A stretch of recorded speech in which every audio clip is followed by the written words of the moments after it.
that they need in acute situations. So I want to thank Eric Flowers, Sheriff Flowers, for the resources that he extends to us, the venues that he extends, the victim advocates, the auditoriums that we hold these things in, and they've been an irreplaceable resource for the county, or for us, for Victims' Rights Coalition. So I think, I don't know if Sheriff wants to say something here. Sure, absolutely. Thank you, County Commissioners, for pausing to recognize Victims' Rights Week. It's good that we as a community stop for a few moments and recognize this, because every day there's a headline, there's a story in the newspaper, there's a story. And on the other side of that story, there's a family. And those families wake up every day and recognize that they've lost someone. They never forget. They never have a moment without that in their hearts. And so it's good that we as a community pause to recognize the suffering and the loss that these people experience. And it's also good to bring awareness so we can hopefully end this, that we don't continue to have DUIs that result in death, that we don't continue to have violence. Obviously, we're working hard to prevent all those things. We do everything we can every day to make sure that there aren't more victims. But unfortunately, it's the world we live in 2022 that people are out there doing these things. So please continue to pray for these victims. It certainly does mean a lot to them, these events that we hold that week. And I would love to see all the commissioners come out and join us, because it really does mean a lot to those folks. Thank you guys for your time today. Thank you. Thank you, Sheriff. I just want to say thank you for the proclamation, but thank you also for all the hard work you do for this wonderful community. And again, I want to tell you one more thing. Every single one of us are volunteers, right from Indian River County, and we work hard to remember the victims of crime and help them in any way we can. And we can't do it without your all support. Thank you so much. Okay. Well, thank you for the thank you, and it was directed towards this direction, but I want you to know that you are filled with a sea of volunteers. We have one of the greatest counties in America, not just Florida. We have an unbelievable amount of benevolence, volunteerism, and caring, so let's thank all of the individuals and the people that are watching. So much. Because we can be supportive, but it doesn't happen without the soldiers. True. Thank you so much. And I can't emphasize enough how much it means to the families who are there at this Victims' Vigil to look up and see our leaders at that vigil. It's about a half hour, and if you have it in your schedule, I know several has already been registered here, but anybody who can come, please do. 6 o'clock to 28th Thursday of April, and it's lasts about a half hour. Okay, thank you again. You all come on up. Thank you.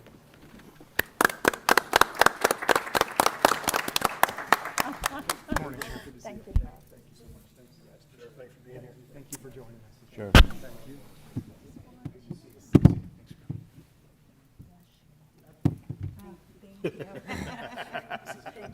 Thank you for all you do. Paul, thanks for everything you do. You keep on volunteering. Thank you. You. Paul? Still friends, but Yes. Come on back this way, a little to your left. come back over this way. Yeah. I'm a victim. That's good there, yeah. Perfect.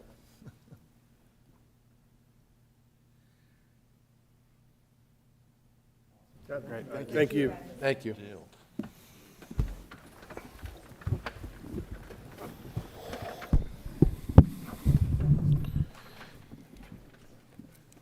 Next, we have a presentation from Parabel.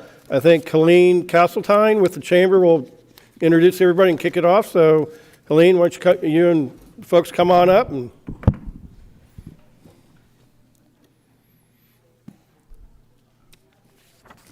good morning. Morning. For the record, Helene Castletine. I'm the Economic Development Director with the Indian River County Chamber of Commerce.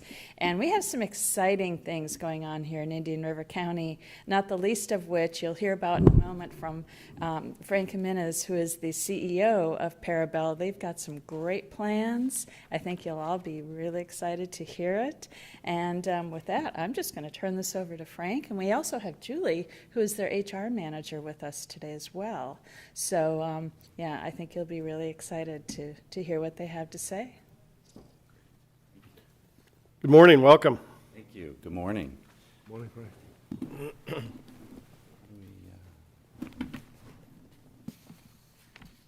There we go. Okay, so I'm Frank Jimenez. You know, I moved to Vero Beach about a year ago from Northern Virginia after a 33-year career with Nestle. And after 33 years with a big $95 billion company, I thought, you know, it'd be nice to do something a little bit more entrepreneurial, you know, something that could have a really big positive impact on the food system.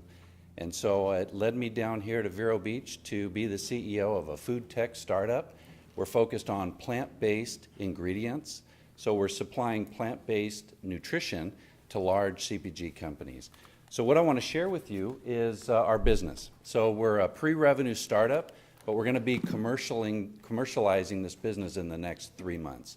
I'm going to start with a short video that shows our R&D facility in Fellsmere.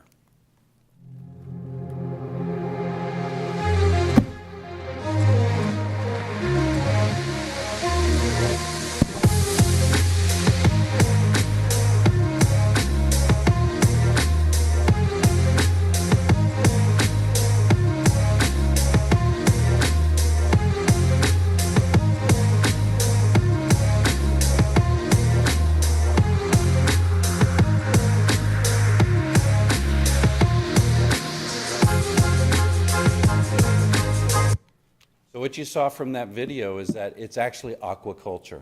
So we have an aquatic farm that has about 3 feet of water.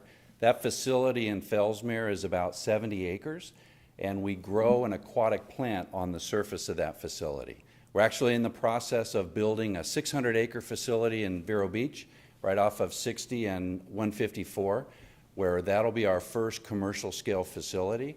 And we'll also have 2 processing lines that are directly connected to that growth facility. So at Parabel, our mission is simple but very ambitious. It's to create a model to feed the world and improve health with plant-powered foods through a global, highly sustainable aquacultural footprint. And when we do that, we'll become one of the world's leading providers of plant-based nutrition. I'm sure you know the plant-based foods, that industry is going through incredible growth. It's projected to be $74 billion, you know, 12% compounded annual growth rate for the next several years. So it's a really high growth space. Our portfolio is based off of an aquatic crop called Lemnaceae, which is also referred to as water lentils. Some people actually refer to it as duckweed. But we prefer Lemnaceae because it's a little bit more consumer friendly. Our portfolio is based on 2 ingredients right now. We're launching a plant-based protein, which is about 65% protein, and we're launching a plant-based fiber. And so these are our first generation products that we're going to bring to the market in the next couple of months. You know, we're focused on really large and important addressable markets. You know, sports nutrition, superfoods, nutraceutical categories are going through incredible growth, and our products fit really well within those categories. General food and beverage categories are really important to us. And then meat alternatives, meat analogs, and dairy analogs are going through incredible growth, and our products will work well with all of those. So we have super high ingredients. You know, they have an essential amino acid profile very similar to whey protein, which is the gold standard, and this is a plant-based protein, so it's a nice alternative to that. We also have ingredients that are high in dietary fiber, really high in omega-3 fatty acids, but they also have really good functionality, which is what product development firms, you know, big consumer packaged goods companies are really looking for, is solubility, water binding, emulsification, foaming, and gelling. So what we have is highly sustainable plant-based nutrition. We have a proprietary aquaculture growth system. You know, these guys have been at this business for about 8 years, perfecting how we grow, harvest, and process this ingredient. We also have a proprietary nutrient blend. This is how we feed the crop inside of the water for maximum yield and protein quality. Our strains are genetically barcoded and have been evolved through a natural selection process. We've got a lot of intellectual property around this business with 50 patents that have been granted, and we've got over 50 patents that are pending, but we also have really incredible trade secrets. We've also proven that we can scale this business globally. The team's done large-scale growth trials in Southeast Asia, East Africa, South America, and the reason why we're here in Vero Beach, Florida is because the climate is really perfect for growth. And so we really think this is a perfect home for us. We don't need arable land, okay? We build our aquatic system above the soil, so we don't have any negative impact on the soil, which also means that we can bring super high quality nutrition to food insecure parts of the world where arable land is not really present. So long term, we believe we've got really big international opportunities. We're also highly sustainable. Our water footprint is 5 times lower than other vegetable proteins, is 10 to 40 times lower than animal proteins. We have an integrated system of growth and processing, which basically means we have low carbon aquaculture. We actually sequester more carbon from the environment in our growth space than we actually emit. So it's highly sustainable from that standpoint. We're also net positive with our water usage because here in beautiful Vero Beach, Florida, we get 50 inches of rain a year. And so we actually take that rain and it contributes to our water system, and we only lose what we lose through evaporation. So we're actually net positive with water. And then we've got minimal waste. And Lemnaceae is local, so it's not disruptive to the local ecosystem. So what we have is what we refer to as sustainable intensification. So we get more protein per acre than anybody else because this crop doubles its biomass every 48 hours, which means we can harvest it all year long because of the climate that exists down here. And so sustainable intensification is a really important part of our business model. You know, having a highly sustainable business that we can harvest all year long gives us great advantage. We also, in the food industry, everybody's also looking to clean up their labels, and we offer a solution for that. We're soy-free, we're lactose-free, we're gluten-free, we're 100% natural. We're also free from artificial ingredients, chemicals, additives, anti-nutritionals, and toxins. And this is a novel new protein that we'll be bringing to the market. So we really appreciate you having us here today. We're building a multi-billion-dollar organization in this area. You know, we've got over 100 employees today, about 115 families as a part of our business, and our goal is to grow that by a factor of 10 over the next several years. So we really appreciate the opportunity to share our business with you today. Awesome. You know, Frank, for people that have been following the Indian River Lagoon, and particularly a little further south of us down in the Stewart area, when you see a big mass of floating green stuff on the water, you kind of go, oh my God, you know. So it's nice to see that green having a really good positive outcome instead of what we normally see when we get the discharges from Lake O. So. And we contain all of our water, we contain all of our nutrients. Everything that flows through our processing, we actually push back into the growth system, and so we don't have any runoff, which is really nice. Good. When do you expect your new facility to be operational? So we're building a 600-acre facility, and we're opening it in quadrants, so 150 acres first, and then we've got 3 other quads, probably by the end of June. We were actually forecasting to open the facility in April, and on March 12th, we got hit with a little bit of a heavy storm that we believe actually had a tornado attached to it because we actually incurred quite a bit of damage to part of our facility. So we're actually repairing that. That's pushed the schedule by a couple of months. So it'll probably be by the end of June. Okay. We'll be commercial. And so we're launching this thing to the world. Actually, next week in New Jersey, there's a big trade show. So we'll be that'll be our big coming out party. Awesome. Very exciting. Yeah. And I guess a question for Julie, as HR director, you taking applications, or what are we looking for here? Yes. There's massive labor shortage, and I think somebody mentioned earlier we have so many moving from the north, so we've been really fortunate to be able to pick up some key talent. But yes, get the word out. All of the open roles are posted on our website. We're working with, various associations and government entities to continue to educate about Parabel and where we're going. So we have, ranging from unskilled labor needs to help with the repairs to, we employ about 5 PhDs. So, and we have a gamut in between. So check out our website. All the postings are there, or direct people. Very good. It sounds very exciting, and looking forward to future updates when you're up and running. Absolutely. Okay. Thanks for having us. Thank you for being here this morning. Great. Thank you. Great. All right.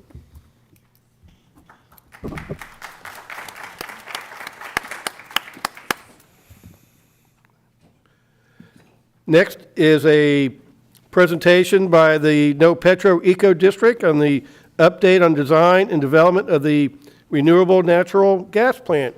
Good morning and welcome. Good morning, all of you. For the record, I'm Alon Castro, Managing Partner of Indian River Eco District, and I want to thank all the commissioners and administration for letting us come in and present a progress report of sorts on our renewable natural gas facility. Just as a reminder, because I haven't come and addressed you all in quite a while, when we took over the old INEOS plant, the entire purpose or objective of everything we set out to do was to reuse infrastructure that was left behind in a way that would be symbiotic with the county, that would contribute to local economy, to local employment. And everything we've done since then has been according to that theme. We also promised that every business that we attracted to this county would be best of breed. So when we decided to do a renewable natural gas plant as one of our projects, we were personally relentless in going out and talking to every potential group that was active in the field of renewable natural gas, from up in the states of Washington and Oregon and the Pacific Northwest over to New York, through Texas, throughout. We must have talked to some 40 companies myself to sort out and figure out who would be the best partner for this project. So I have introduced George Herrera, the CEO of No Petro, to you all before when we had just signed a joint venture. Always gives me a pleasure to not be the one doing most of the talking, and today is one of those days, because that means that we've attracted yet another business to this county. If I can bring somebody else to talk on our behalf and represent the good things that are happening on our site. So with no further ado, I'll let George Herrera, the CEO and founder of No Petro, talk about our progress that we're making as the joint venture, which is the No Petro Eco District. That's the name of our joint venture company. And if you have any further questions after he's spoken, I'm happy to come back up and try to address those. Great. Thank you. Good morning. Welcome. Good morning. Excuse me. Good morning. Thank you for that warm introduction, Alon. Chairman O'Brien, Vice Chairman Ehrman, Commissioners, good morning. Pleasure to meet you as well again. My name is George Herrera. I'm the CEO of No Petro. So we've got a little presentation here to try to just provide a quick overview, again, of the company, and then provide you a detailed update on how the project has been evolving. And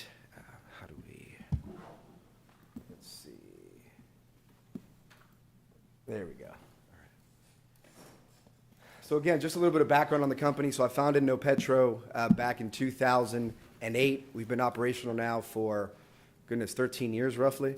The vision was to develop an infrastructure, a network of facilities across the state of Florida where we would distribute compressed natural gas and renewable natural gas to heavy-duty fleets, so trucks, transit buses, school buses, the 18-wheelers that are transversing our nation's roads. So today, we operate 11 facilities across the state of Florida. We fuel some of the largest heavy fleets in the nation. So we fuel across the country, across the state of Florida. We fuel, for example, Waste Management, Leon County Schools, Saddle Creek, Frito-Lay. There's been a sort of an exodus away from diesel towards renewable natural gas because of the economic benefits plus the environmental benefits that are generated by transitioning. So the company is predicated on developing these facilities with long-term contracts, and that ensures the continuity of the operation for 2 decades plus in every jurisdiction in which we operate. So I guess one of our largest facilities is located not too far from here, where we operate the Central Florida Transit System's entire fueling system. They've got 500 fixed and demand transit buses operating through Orange County, Seminole County, Osceola, and City of Orlando. They've got about half their fleet today on renewable natural gas, and then slowly transitioning the rest of the fleet as well. So while we're here today, it's just an incredible project that we're developing here. Incredibly exciting to be doing this in South Florida. A little bit more on renewable natural gas, just to kind of set the stage. All the natural gas that goes into traditional natural gas distribution facilities is conventional natural gas. It's produced in Texas, Louisiana, the Gulf of Mexico. Methane molecules being produced, moving through the nation's system of pipelines. About a decade and a half ago, technology started to be developed to be able to clean waste gases into methane. So essentially, dairy farms, wastewater treatment plants, and most importantly, landfills, capturing the methane that would otherwise get flared into the atmosphere, capturing it, cleaning it, and then injecting it into the pipeline, distributing it then to fuel trucks and buses where facilities exist. And so today there's about $1 billion of renewable natural gas fuel being distributed across the country, and this project will be the first facility south of Jacksonville to be developed in the state of Florida.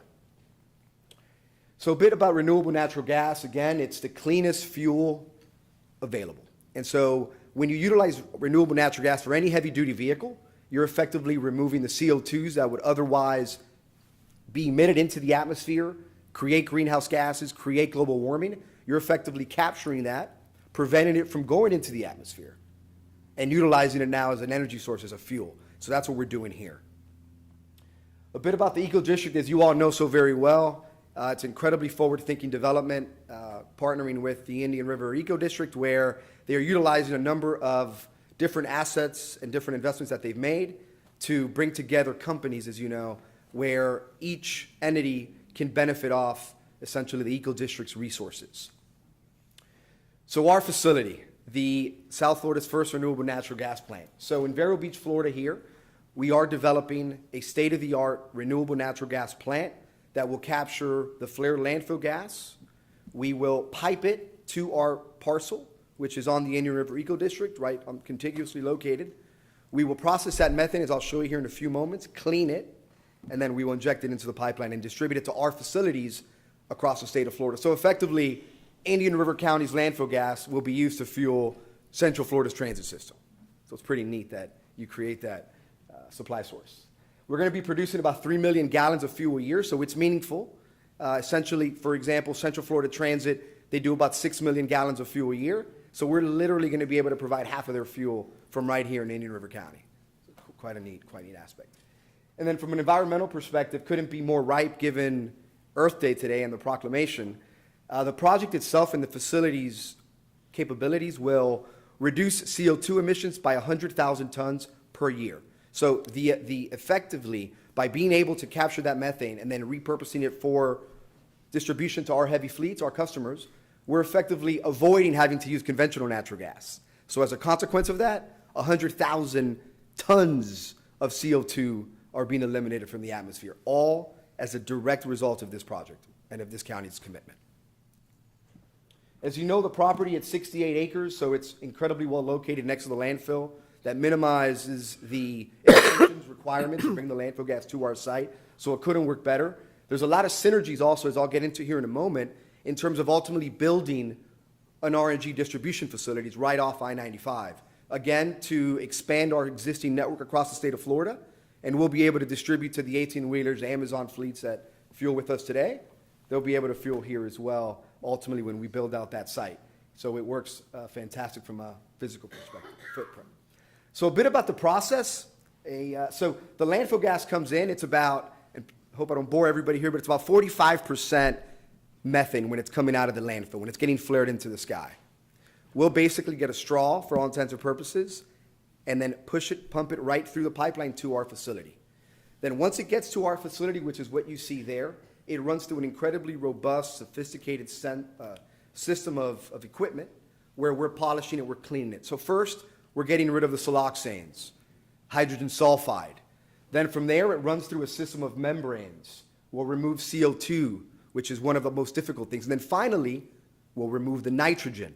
And then from there, you've got literally the same natural gas that comes out of the ground in Texas, indistinguishable from a chemical composition perspective. And any questions, please interrupt me. So the facility, you'll see now, as you just saw, is actually located on that portion of the parcel. And ultimately, the plan is to build a no-petrol CNG facility where we will distribute to the waste fleets, the heavy-duty trucks, and that'll be located immediately adjacent to the RNG plant. And at that point, it would be the first facility in the Southeast that will be taking landfill gas and distributing it locally to heavy fleets that are actually traveling and fueling on natural gas, which will make it a very unique element to the facility. So a bit about the Project Stride. So when we entered into our partnership with the Indian River Eco District, that was in about August 4th of 2021. We've done a remarkable amount of work since then, but also the county, and I commend the county and the fantastic solid waste department that's been working on this project, because the improvements that we have experienced over the last 9 months, roughly, have been fantastic. We never doubted it for a minute, hence we entered into the partnership, but they truly have. And to just walk you through that, when we entered into the partnership, the gas flow was about 431 standard cubic feet per minute. Our contracts require the county to hit 900 standard cubic feet per minute of biogas flowing through the flare. So when we entered into this partnership and when we said let's do this, initially the county was way off from a specifications perspective, but we felt very confident, given your leadership and the leadership of the administration, that you all were taking strides so where I could sit in front of our board of directors and take a position on moving forward with the project. And so since then, you've seen an improvement that's fairly significant. From 431 standard cubic feet per minute, you got up to about 1,094 standard cubic feet per minute. And then at that point, that's when the county staff started to really focus on fine-tuning all the elements of the landfill, fine-tuning the wells, really monitoring these items, which beforehand, you go back 5 years ago, it wasn't that important because ultimately you weren't trying to preserve that methane where ultimately the county could monetize it and turn it into a new revenue stream. And that's what is happening. That's the direction the county is taking now. So as we sit here today, the county is just about meeting contractual specifications, which today the county's producing 830 standard cubic feet per minute, and just shy from its nitrogen percentage, or just a little bit high, but the county is making strides, and we are already investing in the project and moving forward, just based on the fact that the county has shown that commitment in investing and proceeding forward. So where we are today, we've finalized what's called the FEED, which is the front-end engineering and design. Essentially, as we sit here today, our company has invested a significant amount of capital and time and resources to progress engineering drawings to the point now where we are at 40%. This is a critical stage in any project, as you all know, where now we will select our EPC and be ready to order equipment within the next 8 weeks. That without the county technically meeting its contractual specifications. And why? As a good faith partner, we do believe the county is going to meet its obligations, and we're moving forward on the project, as you can see here. So the FEED is technically done, but we'll have the final report and all the design drawings next week. And then we will be in a position to issue an RFQ to EPCs, and we'll be selecting an EPC in approximately 6 to 8 weeks. And then, as I just mentioned, ordering all the equipment for the plant. And this is a significant investment on NoPetro's behalf that we will be doing. With the construction isn't too long. It's roughly about a 40-week construction. It's really the ordering of equipment that takes a long time, especially in the moments that we are right now with supply constraint, as we all know. So it's important that we start ordering that equipment sooner rather than later so that we are commissioning the facility by Q3 of next year. And with that, I would open it up to questions, but that kind of gives you all an update of where we are with the facility. Thank you for that. Just a couple things. One is, why, any reason for the drop in the standard cubic feet per minute from December to March? Absolutely. So it's actually, in some ways, this can be viewed positively. What's happening is prior, if you go back 4 months, the wells weren't being, and I'm speaking out of tune here because I'm not the engineer, but It's essentially the wells are being tuned now. So we were sucking in too much oxygen and nitrogen from the air, too much air. And so as a result of that, you had higher flow, but you had higher nitrogen levels.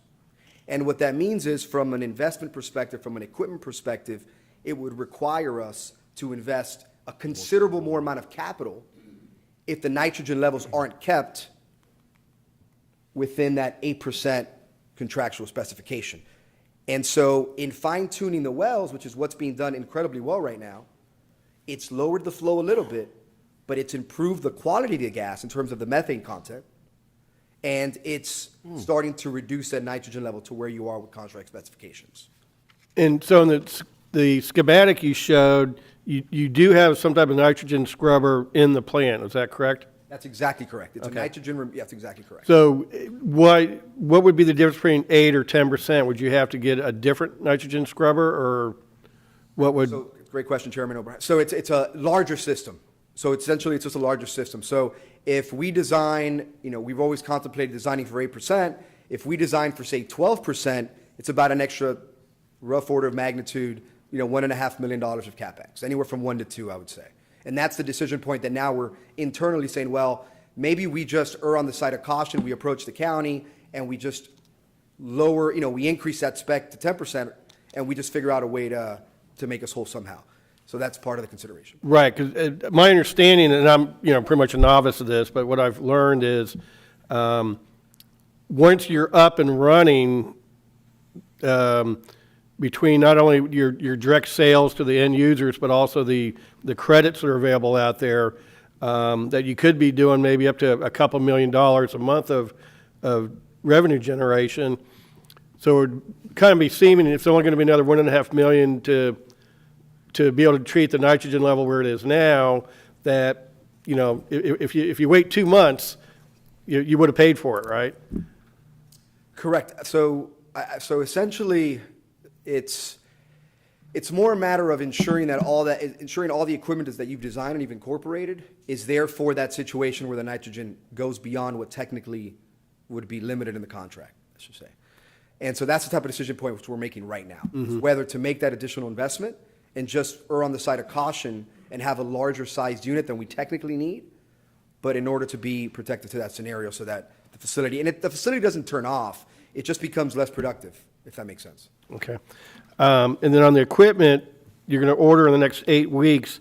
Is that, and you mentioned the supply constraints, so do you anticipate any type of back order or delay? Is the equipment coming locally, or is it coming from a port in California? Any thoughts on will the stuff actually get here, I guess? Absolutely, it will get here. So right now, it depends on which piece of equipment. The longest lead item right now is on the CO2 membranes, roughly, and we're looking at about 49 weeks away, worst case scenario. But there's other providers that potentially can bring it down to like 24, 32 weeks. So short answer is no. I don't see this being an issue. Okay. And just the one, concern is, I think we have a contractual kind of a drop dead date of June of 2023. Are you confident that you'll be up and running come June of 23? Absolutely. Absolutely. Yeah. Okay. Okay. Very good. Commissioners, anyone else, or? Questions? Himanshu, did you have anything to add, or? Good morning, Commissioners. Himanshu Mehta, Managing Director of Solid Waste Disposal District. I just want to echo that, it's been a great partnership so far. I think the county's commitment to kind of meet the contractual obligations, we've seen that, the flow go from like 400. We do daily tracking, so this morning it was up to 924 SCFM. We have been purposely fine-tuning our wells to try to not just get as much flow as we can out. So we've been purposely reducing some wells that are not producing high methane. And that's why the flow has kind of fluctuated down, but because we're trying to get that quality parameter as high as possible. One of the items later on that you'll see in our agenda is about adding some additional gas wells, and we anticipate that will increase the flow rate as well.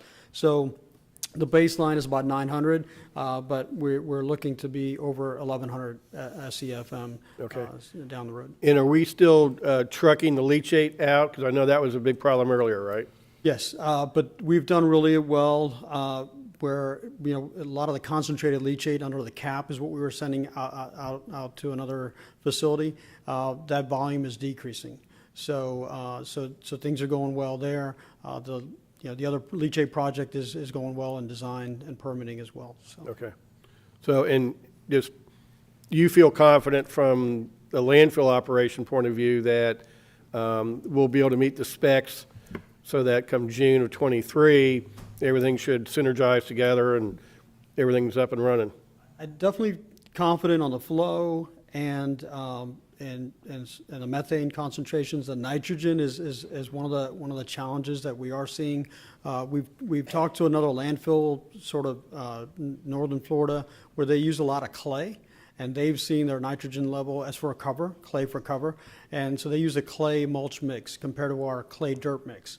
And so one of the things we are looking to evaluate is what can we do with our cover material to basically minimize air from entering the landfill, because it's really what they call sort of balanced gas. So when you have air basically entering the landfill, that's where the nitrogen's coming from. So the more you can seal the surface of the landfill, the lower the nitrogen level is. And when you have a lot of surface area with an open cell or whatnot, that's what becomes challenging. So those are things we're exploring, but you know, most of the parameters, I feel confident that we'll meet that, and we're, you know, continuing to look at the nitrogen issue.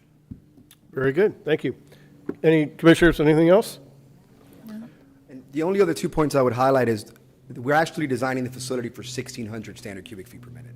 So despite where the volume is today and where we think it's going to be in the next 3 years, which is 1,200, we're designing it for 1,600. It's going to be here for 40 years. Point number 2 is, if I'm sitting in your all's chair, I can't overestimate the value that this will bring to the county, both economically and environmentally. From a financial perspective, this will be a substantial new revenue stream that wouldn't exist but for your forward-thinking view and vision to move forward on this project. And finally, I really can't commend your staff. I mean, Himanshu and Ron have just done a remarkable job getting this to here, and I say that, I mean, incredible. We work across the country. We deal with counties and cities and school districts everywhere, and it's just first-rate, the effort and the amount of thought that's being given to really optimizing this landfill. It's not an easy task. This is a living organism, and they're really doing a remarkable job. So I say that, tip my hat to everyone. So. Yeah, I'm very familiar with the financial aspect of it, and that's why I'm kind of saying, okay, well, let's make sure we get this going on time, or, get started now. So every month it feels like we're losing a little bit of that revenue, so. We want to start tomorrow. We're ready. Exactly, yeah, okay. And I just want to make one more point that leave you with an image. Of course, money pays for it all, so the revenue is important. But to further drive home what George just said about the forward-thinking nature of this county, you're going to be one of the, I don't think you'll be the only one, but you'll probably be one of the only counties in the entire country where you can envision a truck, whether it's an Amazon truck or a waste company's truck or whomever, pulling into a refueling station. Because remember, No Petro is an owner-operator of compressed natural gas refueling stations across all of Florida. Pulling into that refueling station, loading up their truck, and you can literally tell that truck driver, your fuel is coming from that hill right there. You're getting it right out of that hill. I mean, that is not something that exists in many places across America. I would bet it's less than a handful of places in the entire country that can claim that. And I can't imagine a much better example of true local, circular economy type business. So yes, it's generating a lot of revenue for the county, but it's also just, providing an amazing example of what you can do locally with resources of a county. Yeah, and I think when you're up and running, Commissioner Adams here will go purchase a vehicle that runs on natural gas, because she loves going to the landfill, so this will be right on her way. I was trying to remain quiet, but I do love this project in the landfill, and I think it's, I commend everybody up here and staff for having the forward thinking to put together that synergy with the leachate project, and now this is building from that and more to come. So I think there's cool things happening there. Very good. Well, thank you very much for coming this morning to give us an update. Thank you. Okay. Commissioners, we had moved up Commissioner Ehrman's item, 14B1, but before he jumps into that, I'd like to go ahead and make it official for him to make his presentation. So my item, 14A2, is, and the backup, currently I'm the appointee to the advisory committee, but I think it's going to be taken another year or two before all this gets sorted out. Commissioner Ehrman attended the first meeting and the second meeting, and with me being a short timer, I just think it's appropriate to designate Vice Chair Ehrman to be the advisory committee member.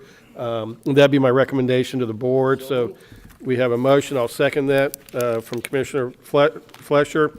Second by myself to appoint Commissioner Ehrman to the committee. All in favor signify with aye. Aye. Any opposed? That carries 5-0. And now, Vice Chair Ehrman, as the official advisory committee appointee, would you make your presentation, please? I'd be honored to, and the fact that you are a short timer makes no difference. You could have handled this probably eloquently as I'm going to try to, so, without a doubt.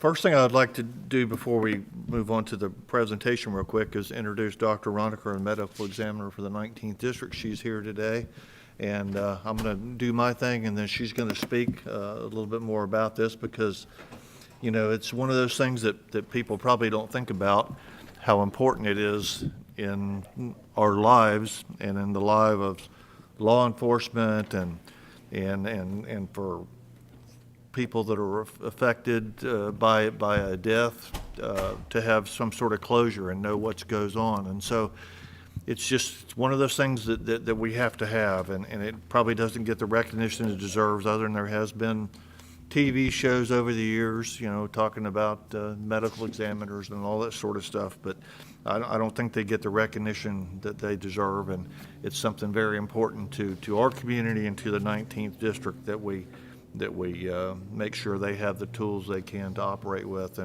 and do what they do in performing autopsies and making sure that everything's good and the health of our community is secure and that crimes are solved and things of that nature. So with that, I'll proceed with this. As you all know, on back when we had the Tri-County meeting, you saw slides of the current medical examiner's office, which is located in the old crime lab area of Indian River State College.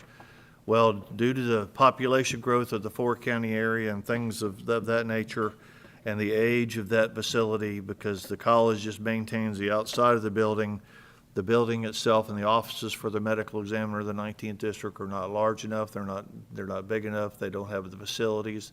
It's outdated, and it's basically somewhat, I don't want to use the term falling apart, but it is a very old and ineffective building for what they need today. The downside of that is that the four counties, Indian River, St. Lucie, Martin, and Okeechobee, are all responsible for the cost of that operation for that facility. St. Lucie County is the current manager of the financing and funding that we participate in on a yearly basis.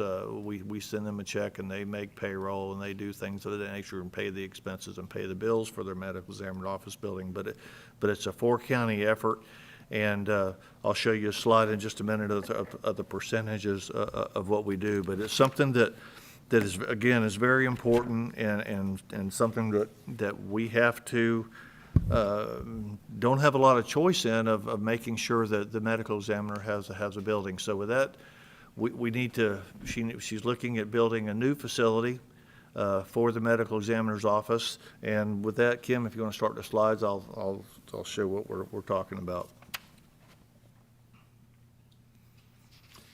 This was a presentation we got back on March, and it was performed by the facilities director at Indian River State College. He helped with his input and Dr. Ronica's, her staff's input. This is what they came up with, and I wanted to share it with you all, and then we can talk further about this and again have Dr. Ronica speak further about it. Currently, they're in the, like I said, they're currently in the main campus of Indian River State College. And again, it's outgrown, it's in disarray, and they need a new facility. Well, the Board of Trustees back in February this year has offered, the four-county area offered 2 acres of land at the Indian River State College Treasure Coast Public Safety Complex, which is located out on Kirby Loop Road. I hope that you all have had the opportunity to be there in the past. I'm sure Commissioner Fleischer has, and I have numerous times. That facility is just awesome for teaching, our new firemen and our new police officers for the area coming on board. And this would be a great tool to put right there on the public safety complex, because it would allow for an educational opportunity for those police officers and firefighters to know and observe possibly what the medical examiner does for us. They have 2 acres of property there that they could put put her complex on, and there will be a formal land lease will be prepared when the site plan is developed. And this land evaluation is approximately $1 million based on today's area, and so that's a huge saving in its own. That the 4 counties, we don't have to get together and buy land for this project. That it would be right there. It's centrally located, and again, the educational opportunities are there for it. Next slide, please.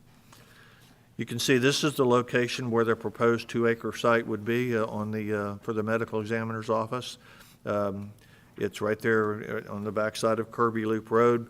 You see the big gray area that says future FEMA site up there. That's a site where the police officers and stuff do their driving.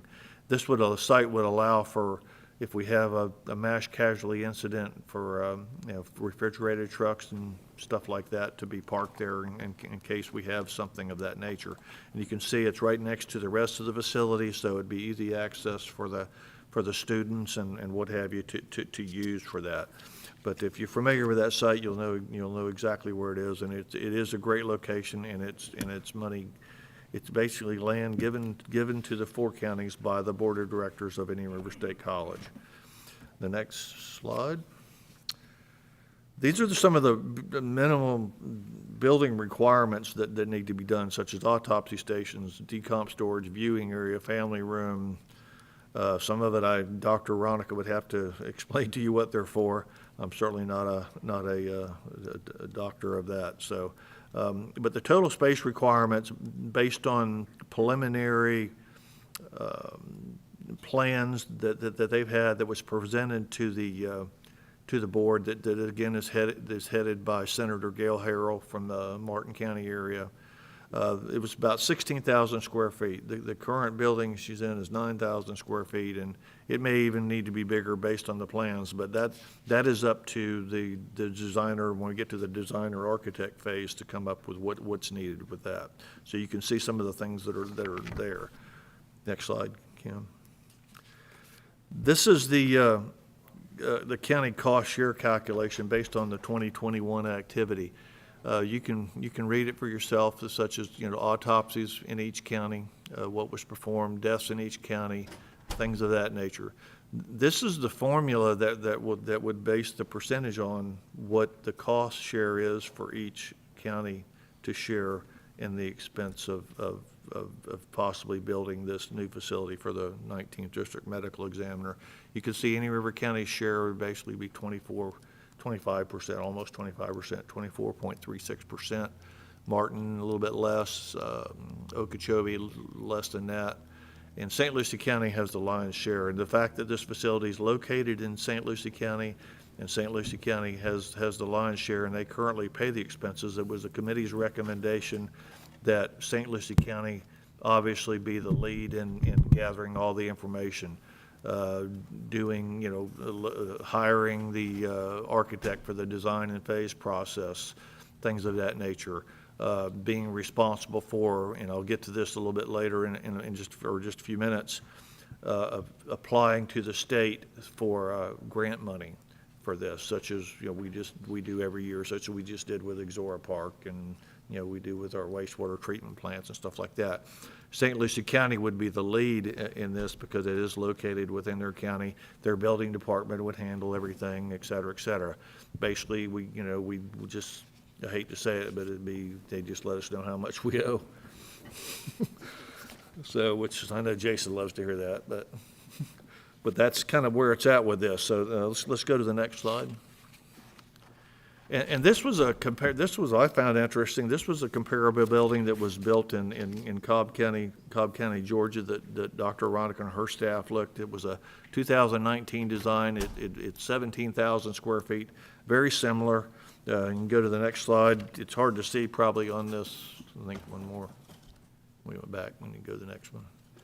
It's hard to see on this. You can probably see it on your computers up in your office. It'd be easier. But this is a basic floor plan with offices, autopsy tables, things like that. I mean, currently a funeral home has to go into the medical director's office. They have to go right through where they're doing an autopsy and things like that. It's just very, very tough and very disturbing. And you worry about the privacy elements and the legal aspects of it and things like that. So next one. There's another view of that, maybe a little bit better view.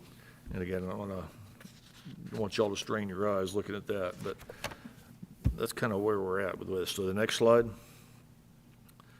This was the approximate cost study. Now, Remnant Construction and Core Construction are contractors that are working with Indian River State College on all their building aspects and things like that. So Sean, I can't remember his last name. Yeah, with the college, who's their facilities manager, took it to get with Remnant Construction and Core Construction and look at the Cobb County plan and the information they had, and kind of did a rough estimate on cost. And again, it doesn't include design and permitting and those things you see at the bottom of the bottom line there, civil and landscaping and all that sort of stuff. But again, these are contractors that did this at no charge, looking at the plans and seeing what was needed and basically what the cost would be maybe in today's dollars if it was done today. So go to the next slide. This is some of the things that are in regards to the scope of it, of what would be included, not included, things of that nature. You can see it real quickly. Let's go to the next slide. This is the most important one. You can see the basic construction cost based on that square footage of around 17,000 square feet.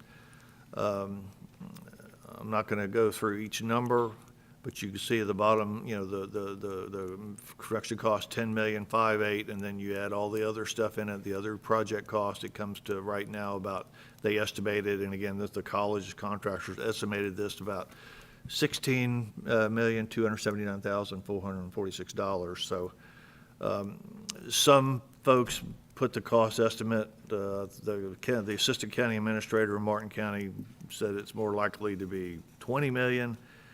But I'm hopeful that we can keep it around this, or maybe, that there's some ways we can keep this less, whether it's through grant money, whether it's through educational grants, due to the fact that it's on the same facility, a teaching facility, along with the firefighters and police officers training. There might be some ways to piggyback some costs because, and you'll see it, I think the last slide, District 1, we're District 19, District 1, which is in the Panhandle, which is Escambia, Santa Rosa, Okaloosa, and Walton counties. We might be able, there was a talk about maybe possibly they're in this process right now of doing the same thing. And there might be the possibility of piggybacking this effort through maybe using their plans, find out what they did, find out what grants they had, what's available, things of that nature. So the estimated cost on the initial P&D done by the assistant county administrator in Martin County was that maybe each county should plan to budget this year around $200,000, and then the following year in the budget that we'd have to start looking at the construction costs. So this is not immediately a cost to us, but it will be in the next probably 2 years. I don't think it'll go out 3. There's a what Senator Harrell wanted to do was speed this along fairly quick, and so you can see that. So we can go. I think that's it on the slides. So Senator Harrell wanted to put this along. It was also brought up by myself and other fellow commissioners that we're already starting the budget process. We're in the budget process, so if we have to come up with, 24% of the design and the design portion of it with the architect for next year, we need to start budgeting that in our current budget.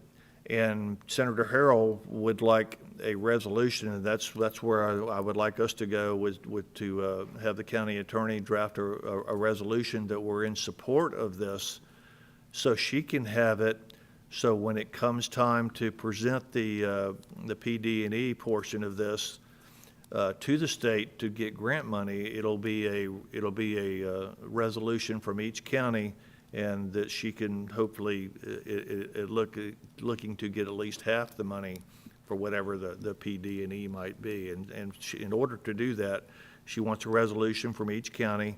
St. Lucie County, again, will be the lead in this, and to make the process getting ready to go, for when they start doing their budget process in November, December, then start talking about it again in January. She feels that this money, it will be available. It won't certainly pay the whole thing, which we all wish it would. But I know when Jason and I talked about this initially months ago, before we even had a meeting, and it was brought up a year ago, probably, with regards to this issue, that I didn't know that we were part of footing a bill for the medical examiner's office, but we do, and we're bound by that. There's no direct help from the state of Florida to do this other than through the process, the grant process that we're all familiar with, that we do every year.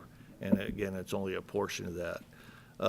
So with that, I'd like to, Mr. Chairman, I'd like Dr. Aronica to come up and mention anything that I forgot or anything that she would like to say with regards to this, and then I would ask us to look at doing a resolution in the time frame we can to get it down and get it into St. Lucie County's hands to show that we're in full support of this. Good morning, welcome. Good morning, Commissioners. Thank you so much for having me. And thank you very much for considering this and our need. We, as you know, need this building. And the current building that we're in, I don't know how much longer we can stay, mainly because of numbers of population increasing, numbers of employees that we absolutely need. We have nowhere else to put them. I don't even know if we can hire them where we're going to put people. We don't have place to store the bodies, and we certainly don't have place to store files. And we have issues. We have a lot of building issues. Now, we deal with them every day, and we deal with them very well. And we are still putting out, taking care of each of the individuals that come through the facility with extreme care, dignity, and confidentiality, which is my biggest concern. I just want to make sure that we can continue to do that. I have talked about building problems. They continue. So I'm hoping that we can do this sooner. I understand that 3 years is probably the earliest it will ever get done, but I'm hoping for that. And I'm here to answer any questions. And again, I always welcome all of you to come and visit the facility so you could see what exactly it is we do. We had the two proclamations today for those for victims' rights and for those children of abuse. Unfortunately, we're the ones that see when that can't be prevented, and we see the victims in the worst situations, and we see them every day. So I just want to make sure that we take care of these people who come to us, and I want to make sure that the families can rest assured that we're doing it properly.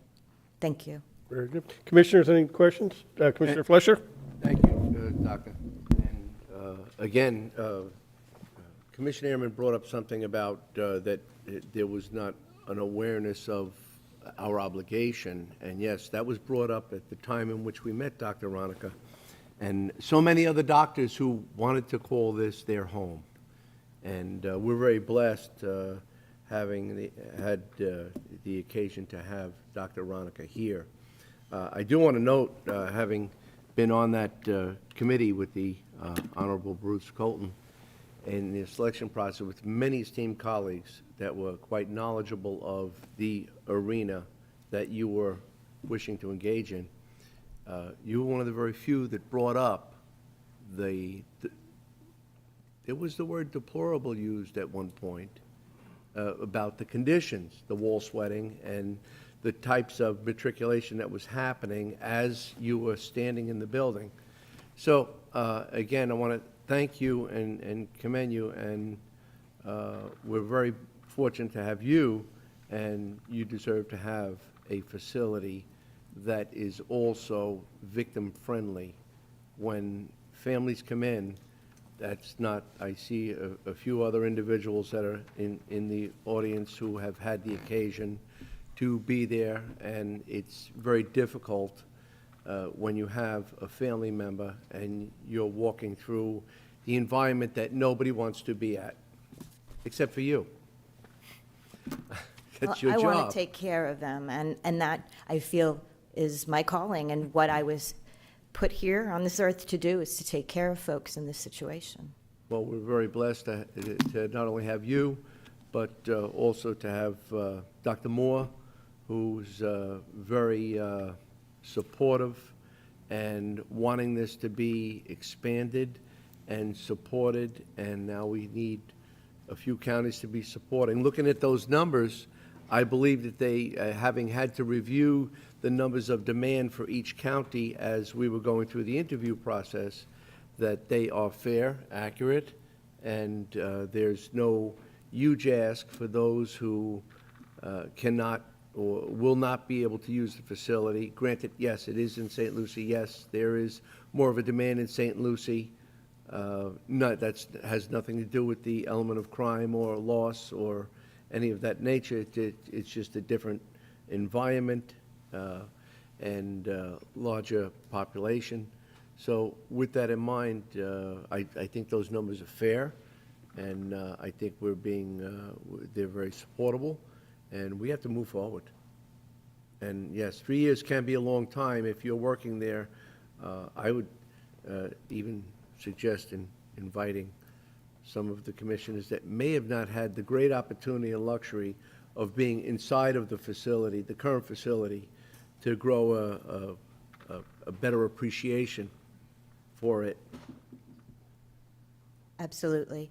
And one of the other things I just want to mention really briefly, when I interviewed for the job, I don't know if you remember, one of the things I said was, I want to really sit down for a year and really see what the needs of needs of this job will be, Yes. the needs. And I said maybe a year or two.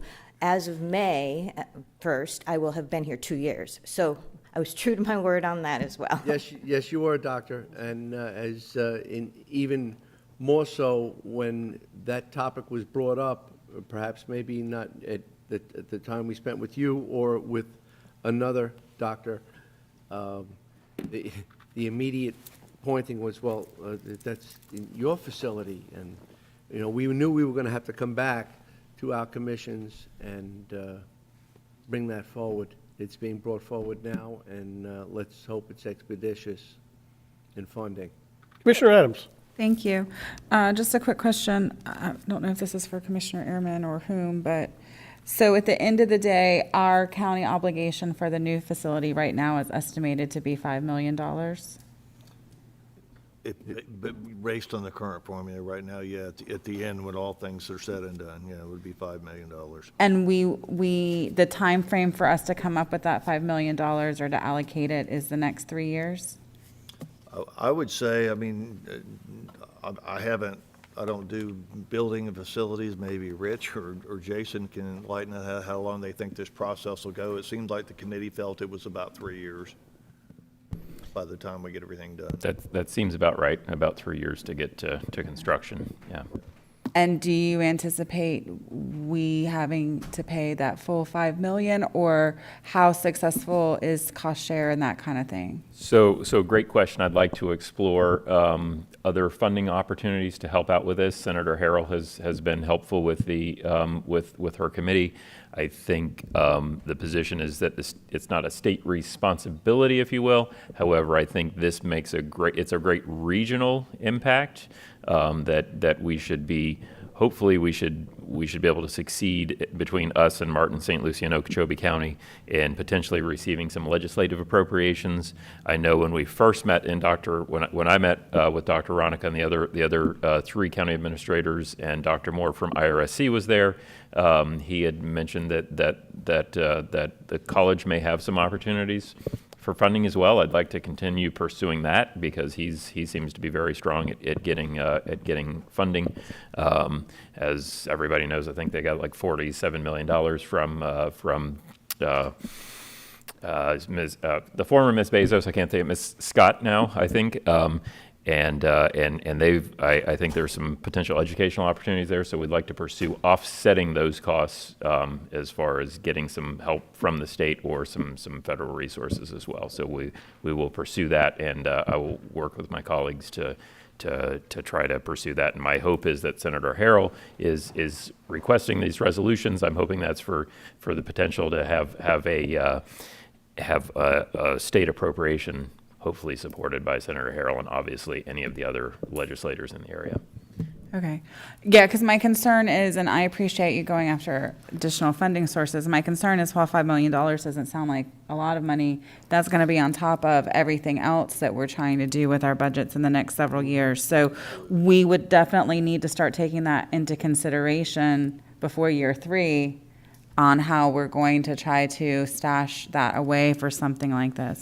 And then my last question relates to this year's budget. Commissioner Ehrman, you had mentioned the $200,000 that we would probably need to set aside for a PD&E study in this year's budget? Coming up, yes. Okay, so is that included in the current budget, anticipated budget for the coroner's office, or is that additional? Additional. Because I understand that budget is going up substantially as well, so then the $200,000 would be on top of that. That is correct. And just, is that 200,000 total, or is that our 24% share? That was an estimate that George Stokos, the assistant county administrator, used. He said due to unforeseen and inflation stuff, that's the PD and E money that Martin. So it's 200,000. So it's 200,000 total? Should put aside 200,000 total, put it for the PD. So we would be 50,000. 25%, okay. Yes. Because the way the That was 200,000 not- on top of, Yes. there's a lot of money floating around. I thought my understanding was it was going to be 800-some thousand for that PD&E, and then your share Right, was and the you take the 200,000. 24.36. Oh. So it is 200,000 for us, Yes. on top of the increased budget for your office. That is correct. So again, the projects and money keeps ticking up across the board, not just with you, just with general projects that the county's trying to do, and we all have initiatives we brought forth in the past several months. So now that we're getting down to budget time, it's going to get And tight. What I would suggest is we do what we did a few years back with the supervisor of elections, Jason, when she gave us a couple 3-year notice that she was going to have to buy all new equipment, and we started squirreling away a little money each budget year to have that on hand, if I remember correctly. So that, we might want to start looking at doing that now with this. We did do that for the voting machines, and we will begin planning for that as we do the CIP this fall. I share Commissioner Adams' concerns, that there are a lot of expenses going on, throughout the budget, and there are some significant increases we're seeing outside of this, and I am concerned about that. And I have so I have a little bit of confusion. I was thinking this was a $200,000 PD&E study, and then I'm hearing $1.6 million for engineering design, but now I hear $800,000. Is the $800,000 part of the total $1.6 million for the design, or is that just like a needs study or something like that? I want to get my arms around exactly what the pre-planning and design work.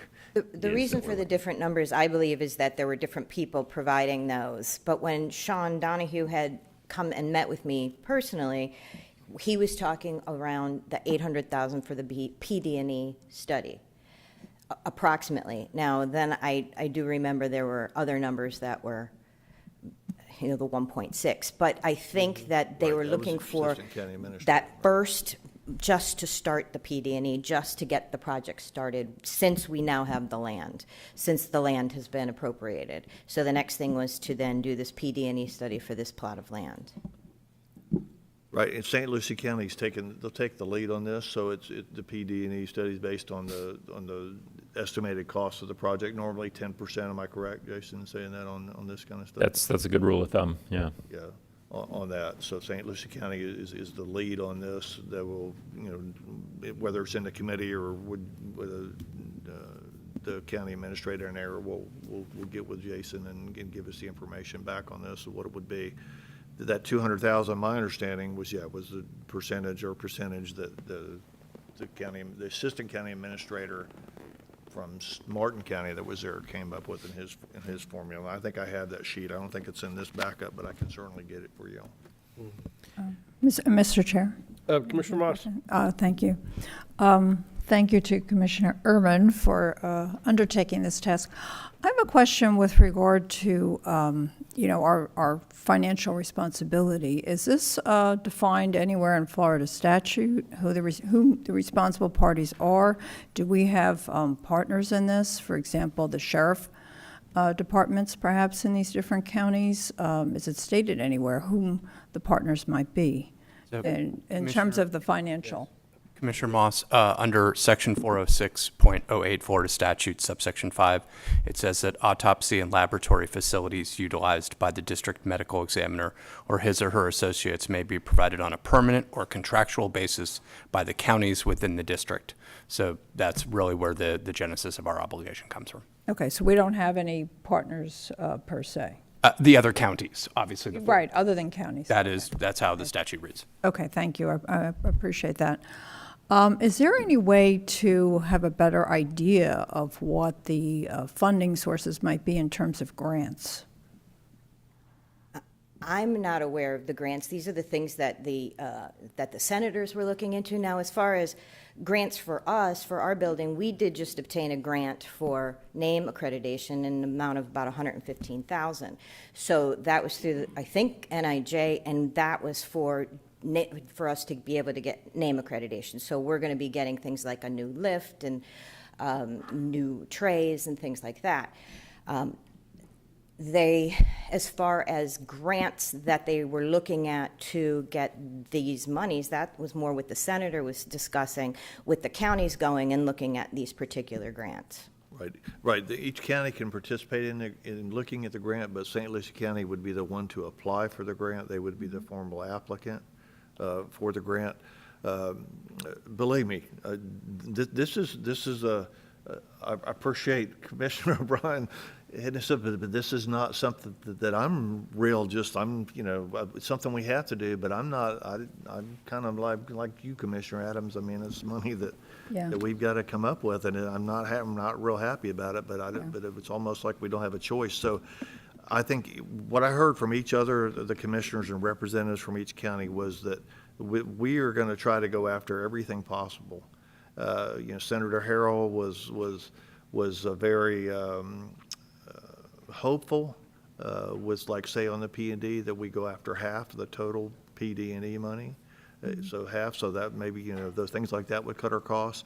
Construction-wise is probably yet to be determined, and I think is how much the state would provide. So whatever dime we get, whether it's through state money, educational grant money, the college could get, whatever, it's going to reduce the cost. But there's still going to be a cost to us, and we really don't have much choice. And that's just kind of a Jason, thank you. I think I know the answer to this question, but because the building would not be within Indian River County, we can't use the public building impact fees for this. Is that correct?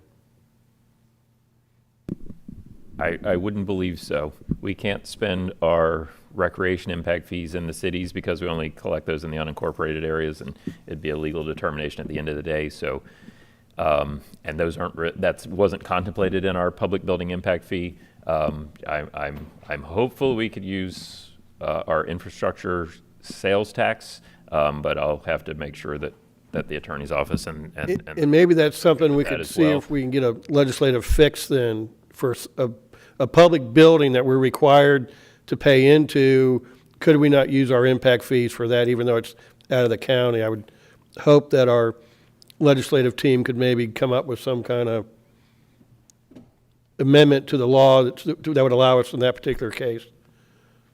Sure, that's a great. Because it's due to the population growth that, you know, that we need this, so I think it would be an appropriate source of funding, if we can just get that legal, okay. And I would like to get firmer finalization on what exactly this amount is that we're looking for, and I assume we can get that accomplished when we come together with the 4 counties in the review of the budgets when we meet when our staff meets to review the medical examiner's budget, as well as the court systems, state attorney, public defender, guardian ad litem, all of those. I want to get certainty on how much we're all agreeing to put in there, and want to make sure that we have, because there had been some reticence from Martin County to participate earlier on. I'm hearing in the latest meeting they may have softened on that a bit, but I'm hearing some concern from Okeechobee County, and I just want to make sure this is a shared facility, and if one or more counties isn't going to participate, then we can't exactly make up for, you know, some non-participatory county. So we'll have to come to some kind of agreement between the 4 counties. Hopefully everyone will be all on the same page for that. Mr. Chairman, there will be, we talked about an agreement between all 4 counties. We talked about also a land lease agreement with the state college to make sure that everything's on the up and up, and everything's clear on this. Again, there was no formal amount. The amounts that I'm showing you are all just really kind of rough estimates at this time, done by the Sean McDonough, the college facilities director, took it upon himself in order to give us a rough figure, just what to go by.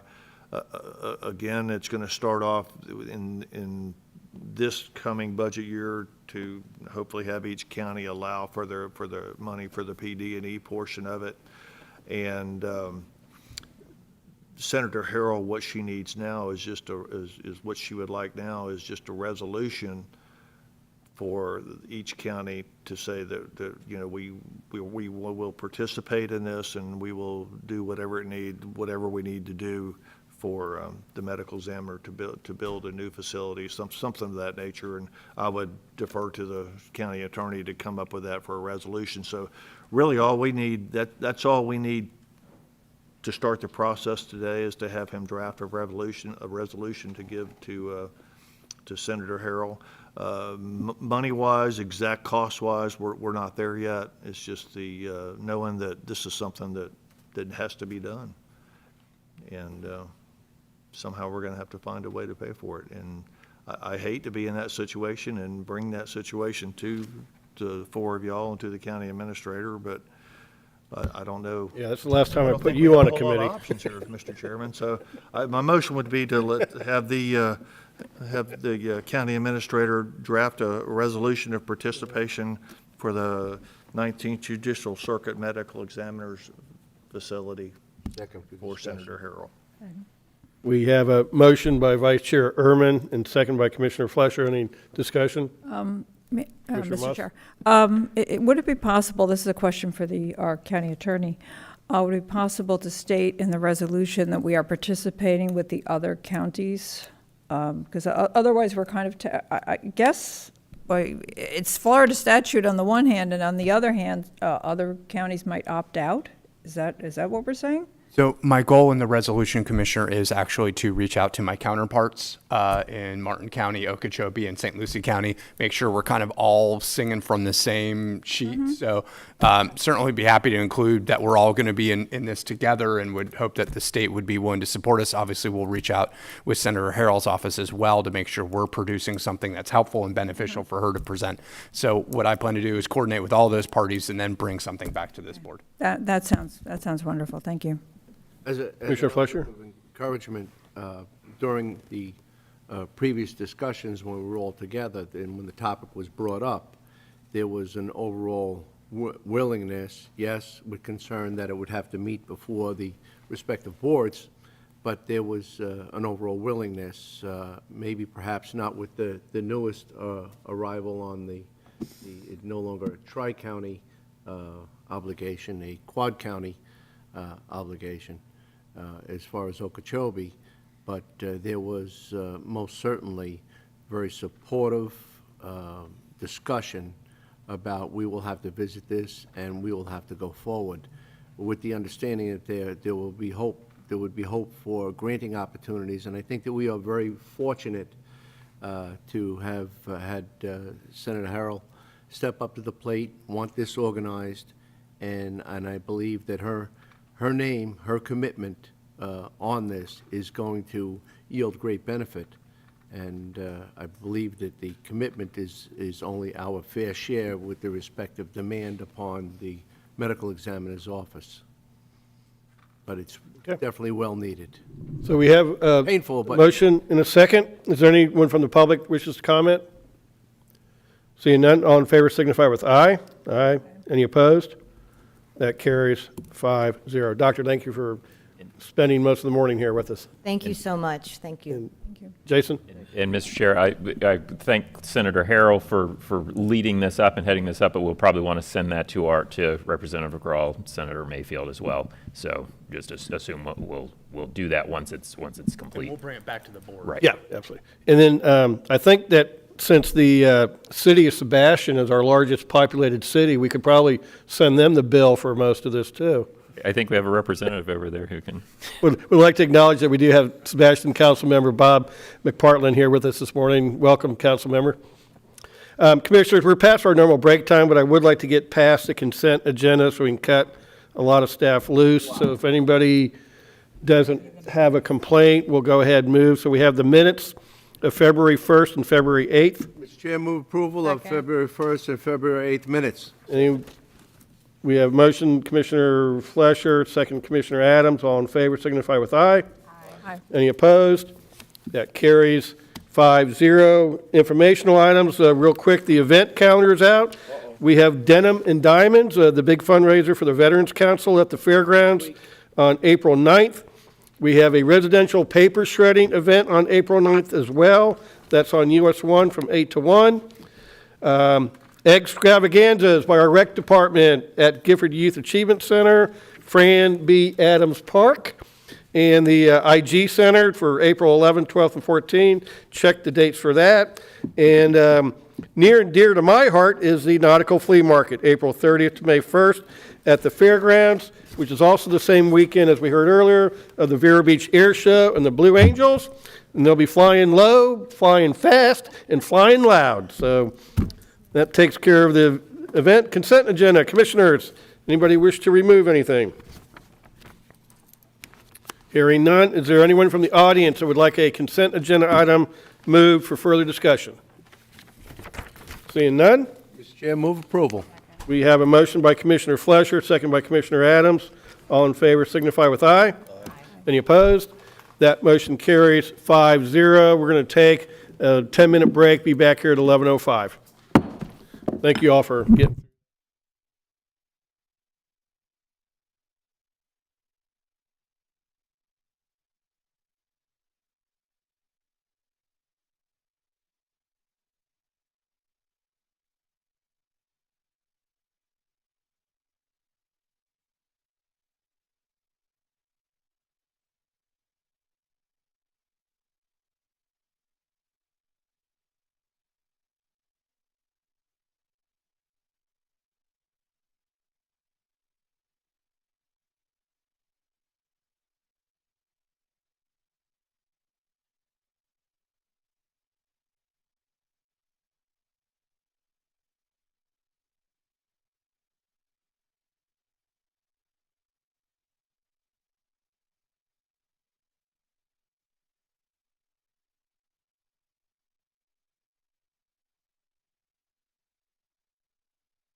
Go ahead and call the meeting back to order. We are now moving into public hearings, and we have a public hearing on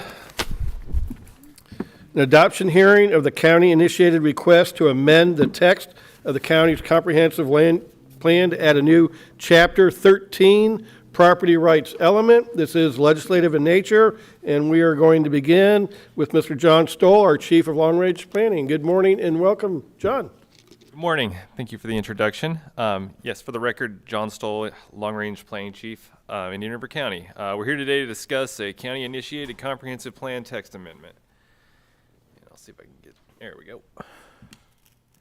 Okay, so just real fast through the process. I won't take too long. The highlights are we held a public hearing before the Planning and Zoning Commission on December 9th, 2021, and they voted unanimously to recommend transmittal of this comprehensive plan amendment. We held a transmittal public hearing before the Board of County Commissioners on January 18th. The County Commission voted unanimously to transmit the comprehensive plan amendment.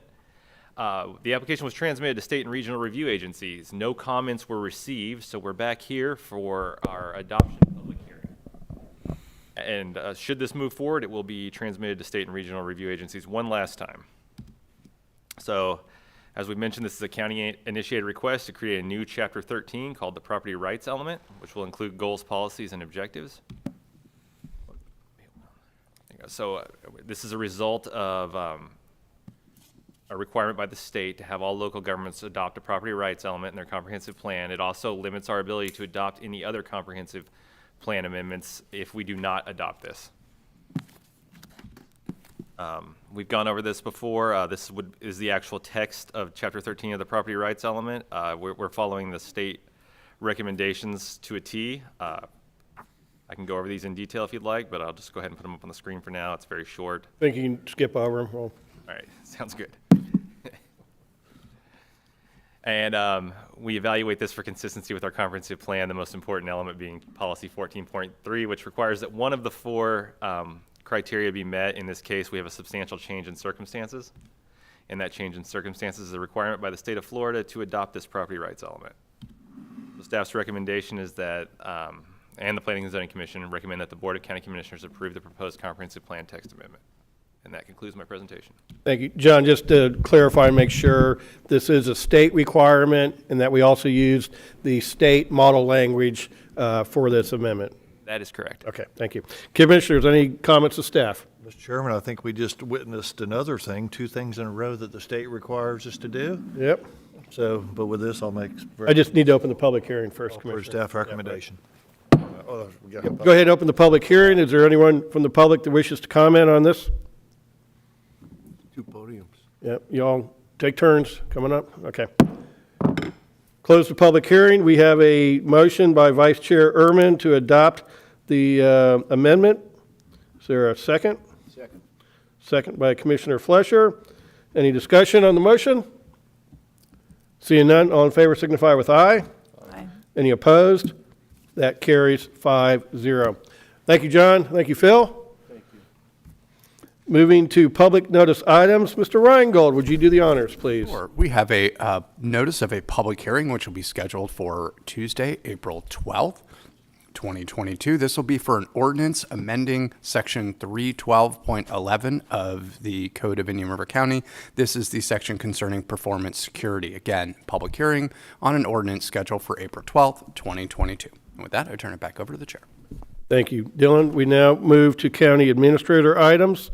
We have a appeal of a decision of a county officer, Ms. Deborah Cooney. I do not see her currently in the audience. Jason, did you just want to go ahead and make your presentation? Sure. Yes. Thank you, Mr. Chair. So, as you know, per county code, any person aggrieved by a final decision of a county officer may appeal that to the Board of County Commissioners. Today is that appeal from Ms. Cooney. So, in short, we had the Small Business Assistance Program as one of our COVID assistance program alongside of the Nonprofit Assistance Program. Back in November, the board voted to sunset those programs with applications for the Small Business Assistance due November 19th, and there was some concern about getting the paperwork done. Of note the SAM.gov registration, which took some folks longer than others to get through. The board approved to basically provide through January 31st. The initial direction was to have the program sunset on December 31st. However, if it was something like a SAM.gov registration, the board authorized approval until January 31st to get all of that done. The board also asked for an update from the staff in February. Staff did provide that update February 8th, at which time we did note that there were 4 active applications from the 2 different programs, 3 from the nonprofit and 1 from the small business assistance program. Those 4 applicants with an active application in process were granted an approval through February 28th. Mrs. Cooney's application was not deemed active at that time, and she was not part of the extension. So we did receive the final on February 24th from Ms. Cooney. However, since she did miss the deadline of January 31st, also she was claiming business damages for her business due to COVID. However, as evidenced by a lawsuit against the county and numerous other parties alleging damages of $1 million in past earnings losses and $2 million in future loss of earnings, staff made the determination, I made the determination that those losses greatly exceeded anything that she had claimed as COVID losses. So for those 2 reasons, 1, missing the deadline, and 2, having a non-COVID business loss reason, I denied the application on March 17th. After some back and forth with Ms. Cooney, she did state her intention to appeal the decision to the county commission. So here we are today. This is that determination.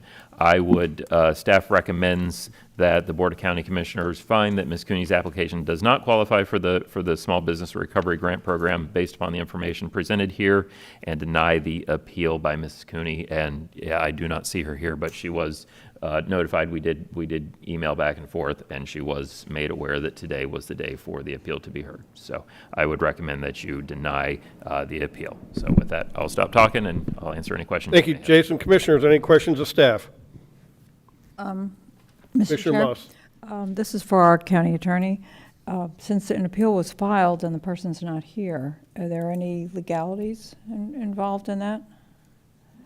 Certainly, this is her opportunity to present whatever additional testimony or evidence into the record. Otherwise, I assume she will by not being present, stand on whatever has been submitted. And county administrator has presented his position. I do want to be very clear. I did send an email to Ms. Cooney on March 22nd.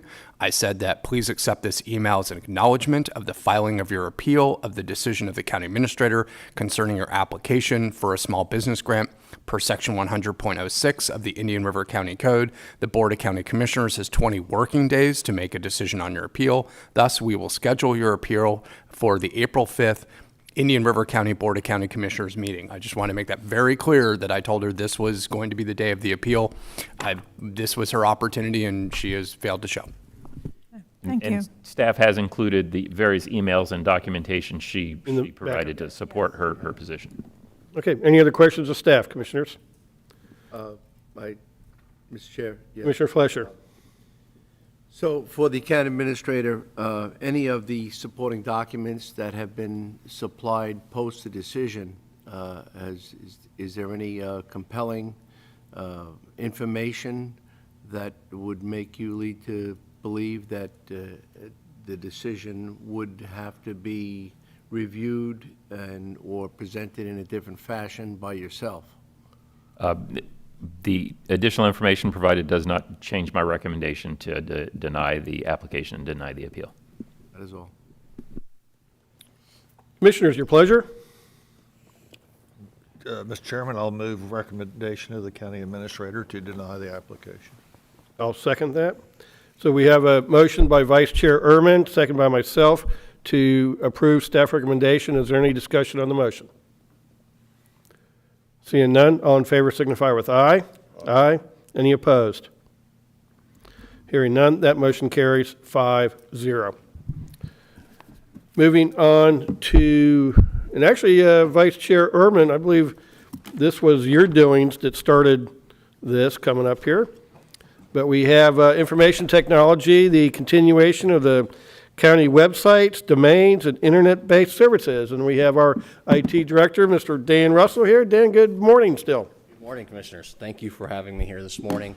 I wanted to I think it was about a year ago now that we started on this journey. We had identified a need, or well, let me back up a little bit and say we had identified that our web presence had been developed over time, and as a result, sort of ad hoc as we needed it. And there was a desire to consolidate that, that web presence, to unify it in terms of appearance, and to modernize it. And so the board gave us some direction at that time. It has been a little bit of time in coming, but a lot of good work. And so to talk to you about what we've done so far and what the next phase in that journey looks like is our own webmaster, Mr. Scott Johnson. Good morning, Mr. Chair, Commissioner. Good morning, Scott. You all hear me okay? I've got 3 mics around me. I feel like I'm at a news conference here. Okay, so as Dan said, it's been a little bit of a while here, but a lot has happened, so I want to fill you in on what has happened since we last met. The first item of direction was to consolidate 13 county websites into a single county website. We developed and implemented a domain consolidation plan to move the 12 standalone county websites under ircgov.com, the main site. That was a 6-month process, which concluded on January 1st.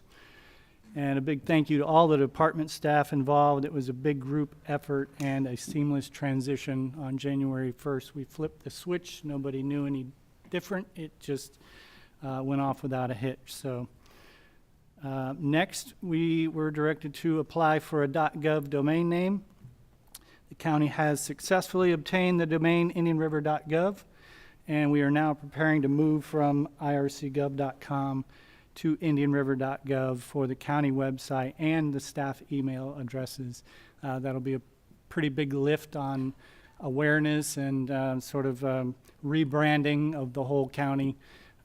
So that is in the works. But that will make the next item much easier to accomplish, one website to one website rather than 14 to a brand new website. So the next item was to develop a website requirement specification document for a project to redesign the county website in preparation for a potential migration to a content management system, or CMS, to allow for departmental staff updates of web content.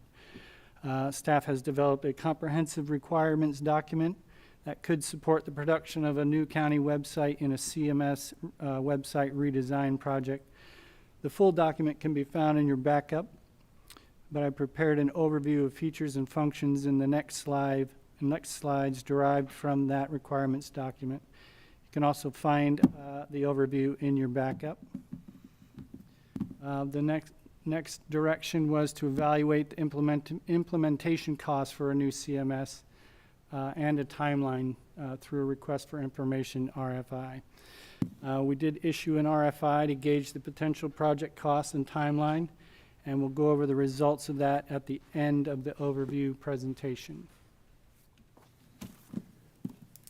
So initially, the county is seeking to redesign the county website so it's more interactive, inviting, and engaging. In addition, the website should allow residents, visitors, and business partners to complete their tasks quickly and easily using any device.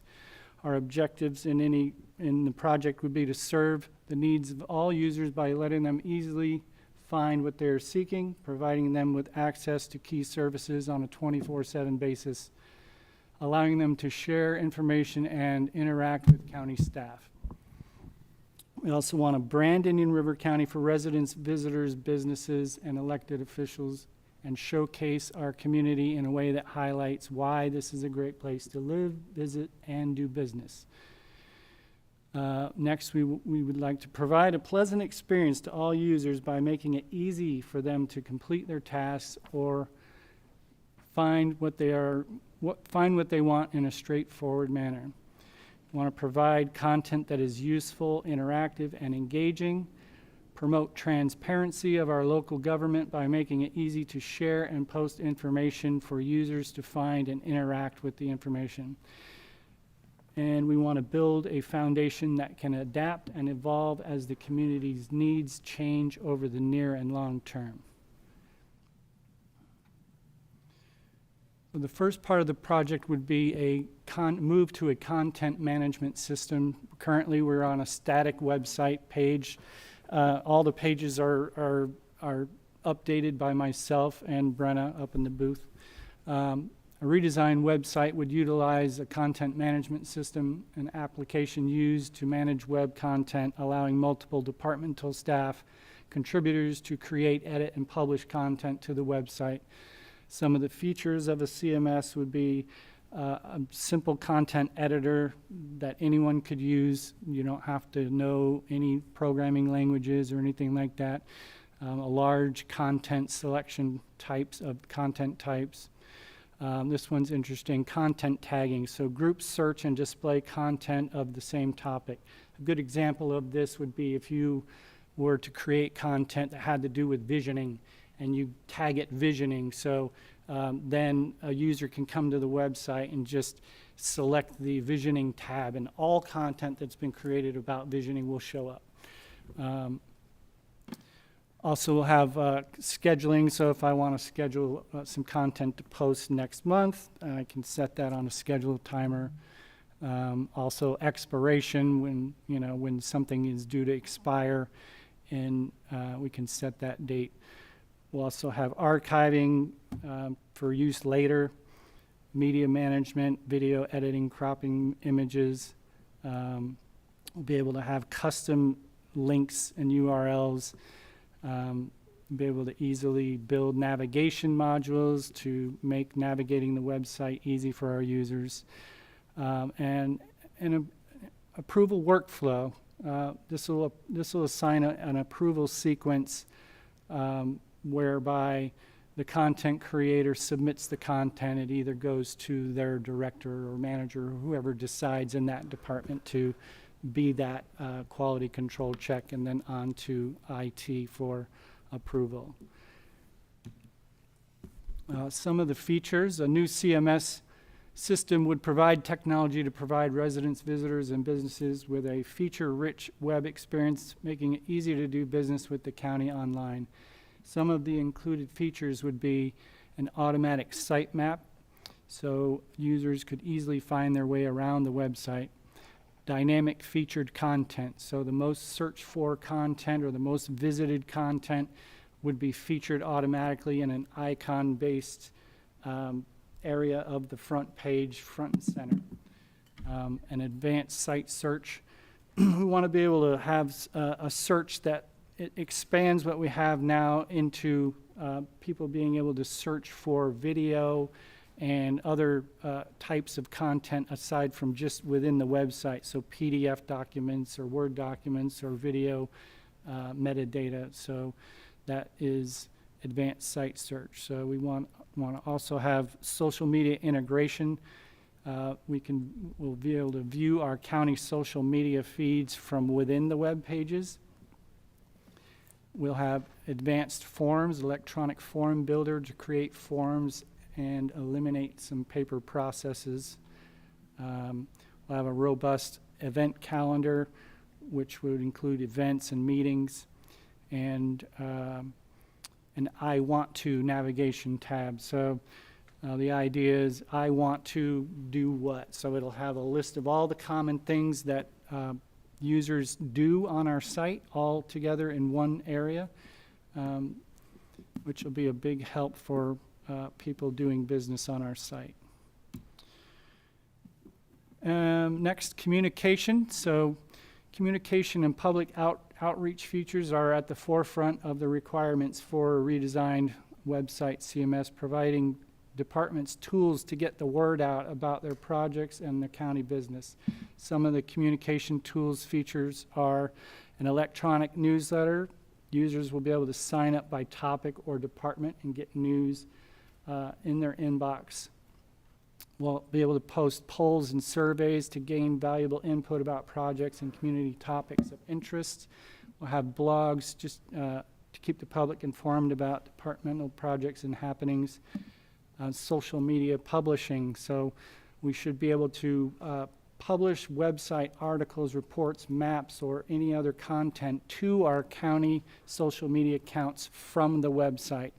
In addition to that, we'll have social sharing, so as a user or resident, at the bottom of website content, there will be a button that says share, and they can share an interesting article or piece of content on our website to their social media.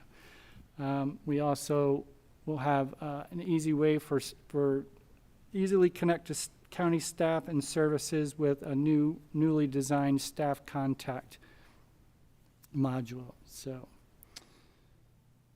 exciting stuff. So the content management system will allow for a consistent design throughout all the web pages through the use of custom templates.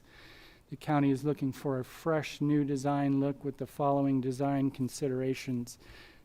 Consistency, visually consistent design elements throughout all web pages.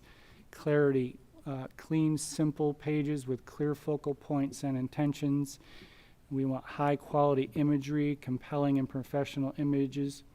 Standardized colors, a color palette of 5 or fewer colors, limited fonts. We'll keep the fonts to under 3 for visual unity, a local slideshow of county scenes and points of interest, and minimum scroll. The home page will have minimum scroll. It'll be more like an intersection, pointing people to the content that they're looking for. And of course, it'll be mobile friendly, access the website from any device, and accessible, the content available to anyone using assistive technologies. So the County Purchasing Division posted a request for information on March 2nd, 2022 to March 18th, 2022. The notice of the RFI was sent to a distribution list of companies identified which have produced CMS websites for Florida counties, have the style of website identified as preferable in design by our stakeholders, and appear to offer the features and functionality specified in the website requirement specification document. 11 companies responded to the RFI, including those that had to respond to the questionnaire that we had with the RFI. Some didn't. We had 14 responses, but only 11 filled out the questionnaire. Staff ranked the top 5, which most closely match the project requirements and types of websites desired for a CMS redesign project. Now, these would not be the companies that we would pick at this stage. This was just a request for information. We would later do it. I speak to that in the end of this slide, but this was just to gauge the cost of the project. So we anticipate when we do an RFP, we would have more respondents. With that, the proposed initial project cost based on the 5 selected companies, the cost range is $84,796 to $147,936. And the median estimated annual recurring cost is $9,700. If the board approves the project, a full RFP would be conducted with an extensive scoring system to select a company. The purpose of this RFI was to identify companies that could meet the project requirements and utilize their proposals to estimate costs for funding the project. The top ranked companies of the RFI are listed here below. Funding. There's currently no funding budgeted for a CMS website redesign project. If directed by the Board of County Commissioners, the Information Technology Department could include the funding required in the 22-23 fiscal year budget for a CMS website redesign project. Staff recommends that the Board of County Commissioners direct staff to include required funding in the 22-23 fiscal year budget and issue an RFP in fiscal year 22-23 to begin a CMS web redesign project using the requirements outlined in the website requirements specification document. And that concludes our presentation. We're available for questions. if you have any. Scott, one thing I have with the CMS thing, allowing departments to kind of interact with the website directly. So like utilities, periodically they flush lines in different neighborhoods. So with this, somebody from utilities could just go directly onto the website, say, hey, we're going to be flushing water lines from such in this neighborhood, and then it goes out. Is that kind of how it would work? Correct, right. So we have a public notice section of the website, and we would designate certain staff to be able to post to that. One would be boil water notices, road closure notices, and so specific staff would be able to put those out. And then on the communication part, some of the social sharing, is there a level of oversight before it goes out on the website? Just somebody who wants to share a web article or something they found, and it may not be entirely appropriate. So is there a 60-second delay button or some level of whoops? So the content that would be shared would be something posted on our website. Okay. Which would have already went through probably at least 2 quality control checks. Okay. So for example, I post a study, we'll go back to visioning. I post the visioning study on the website, and while I post it, I check a box, also post on the MPO Facebook page. I hit submit. Okay. So when it goes through the approval process at the end, when it's finally submitted, that content, that study would appear, a link to it on the MPO Facebook page. Okay. So it's not like we're not allowing outside residents to post anything on our Facebook pages. right. All they're allowed to do is share our content to their page. So Okay, all right. that same study could be shared from our website to somebody's web or Right, okay. Facebook. Okay, good. Commissioners, anyone else have questions? Yeah, Mr. Commissioner Chair. Moss? Yes. Thanks. This sounds great. With the content, tagging, how does that work? Will that search everything that's on the website? For example, minutes, and you mentioned visioning. Would that search then everything that has to do with visioning, minutes of meetings? For example, it's been presented at MPO. It might be heard here. I mean, how would that work? The advanced site search would do what you're describing. It would search for any instances of visioning being mentioned. So if I type in visioning, it'll look through everything, all the content. The content tagging is more for sort of grouping topics. So if I'm the author of this post about a study and it has to do with visioning, in that posting process, I would select or type in the tag visioning, NPO projects, roadways, any sorts of topic tags. So when you then you can see, well, they're called content clouds, tag clouds. So the most popular clouds are larger and bolder.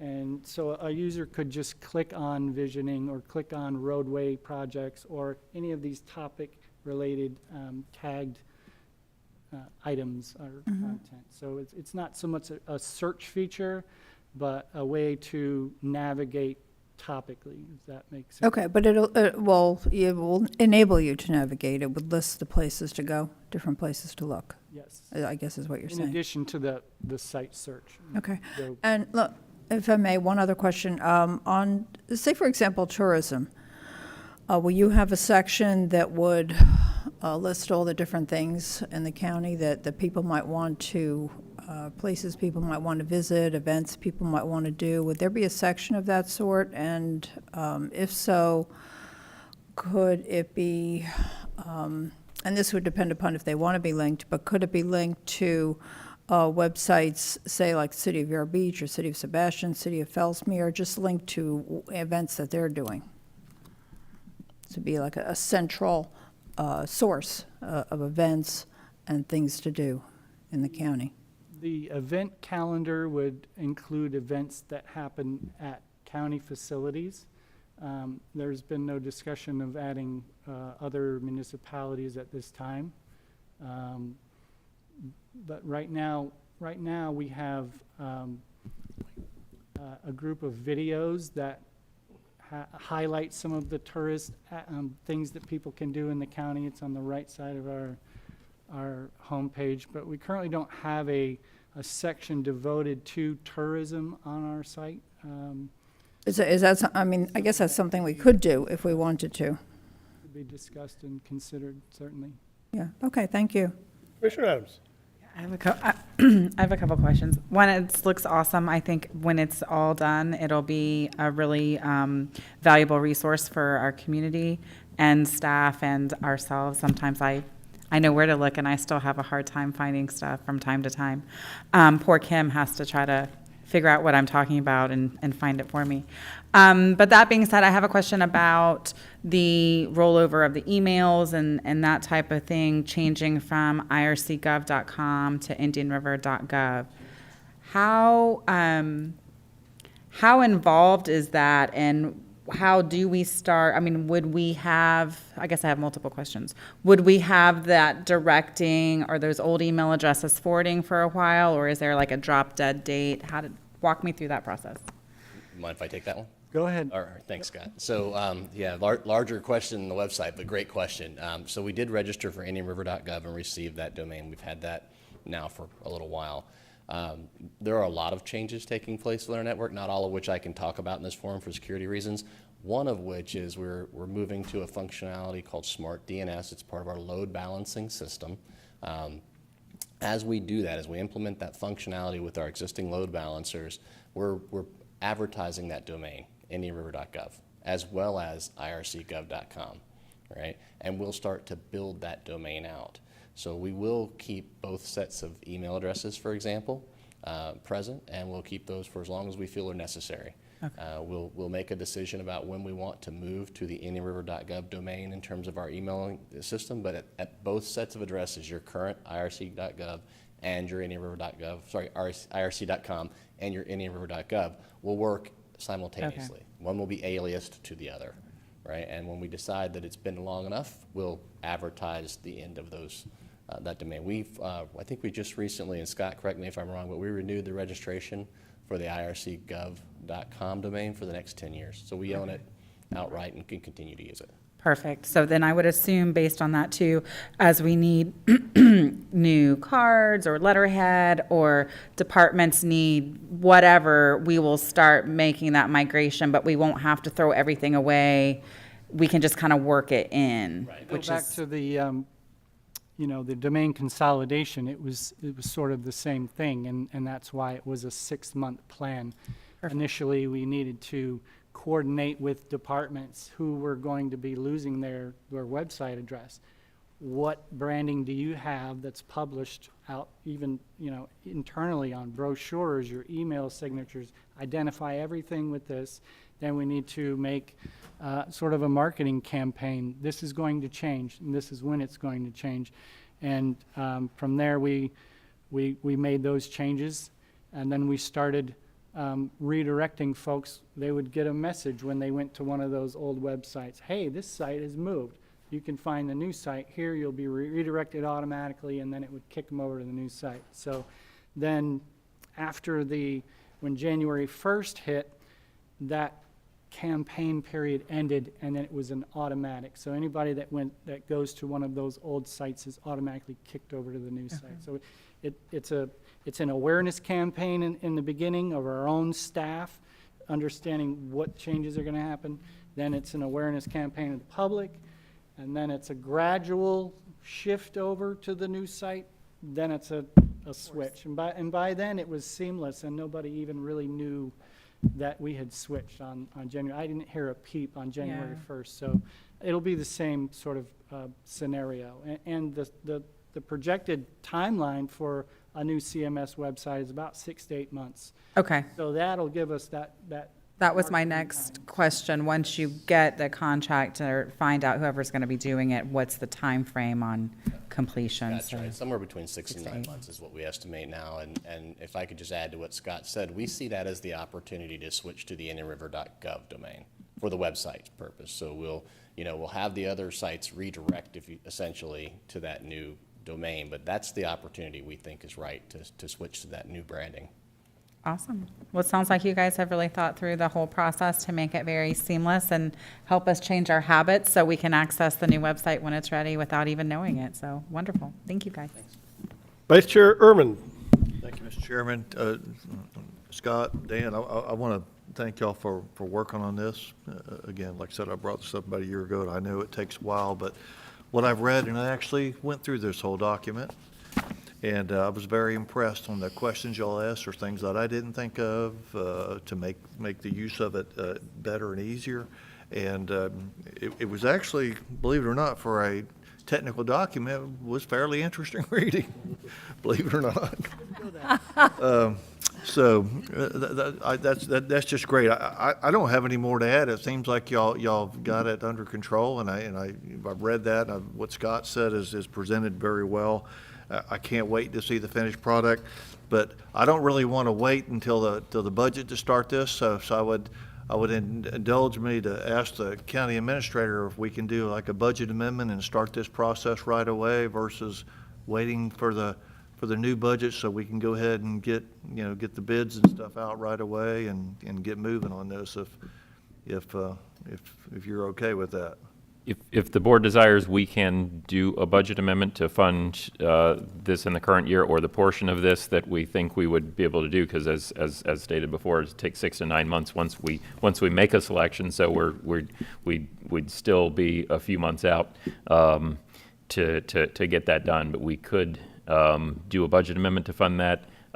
Staff is quite busy, but they could work that into their schedule sooner than October 1st if the board chooses to advance the funding.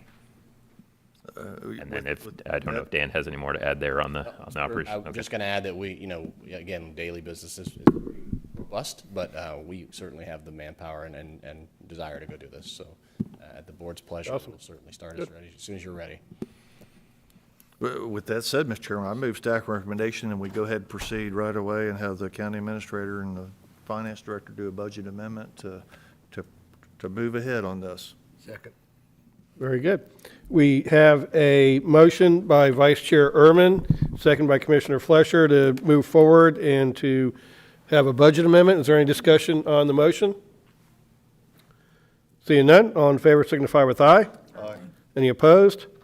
That carries 5-0. Scott and Dan, thank you all very much. We're looking forward to it. Thank you. All right.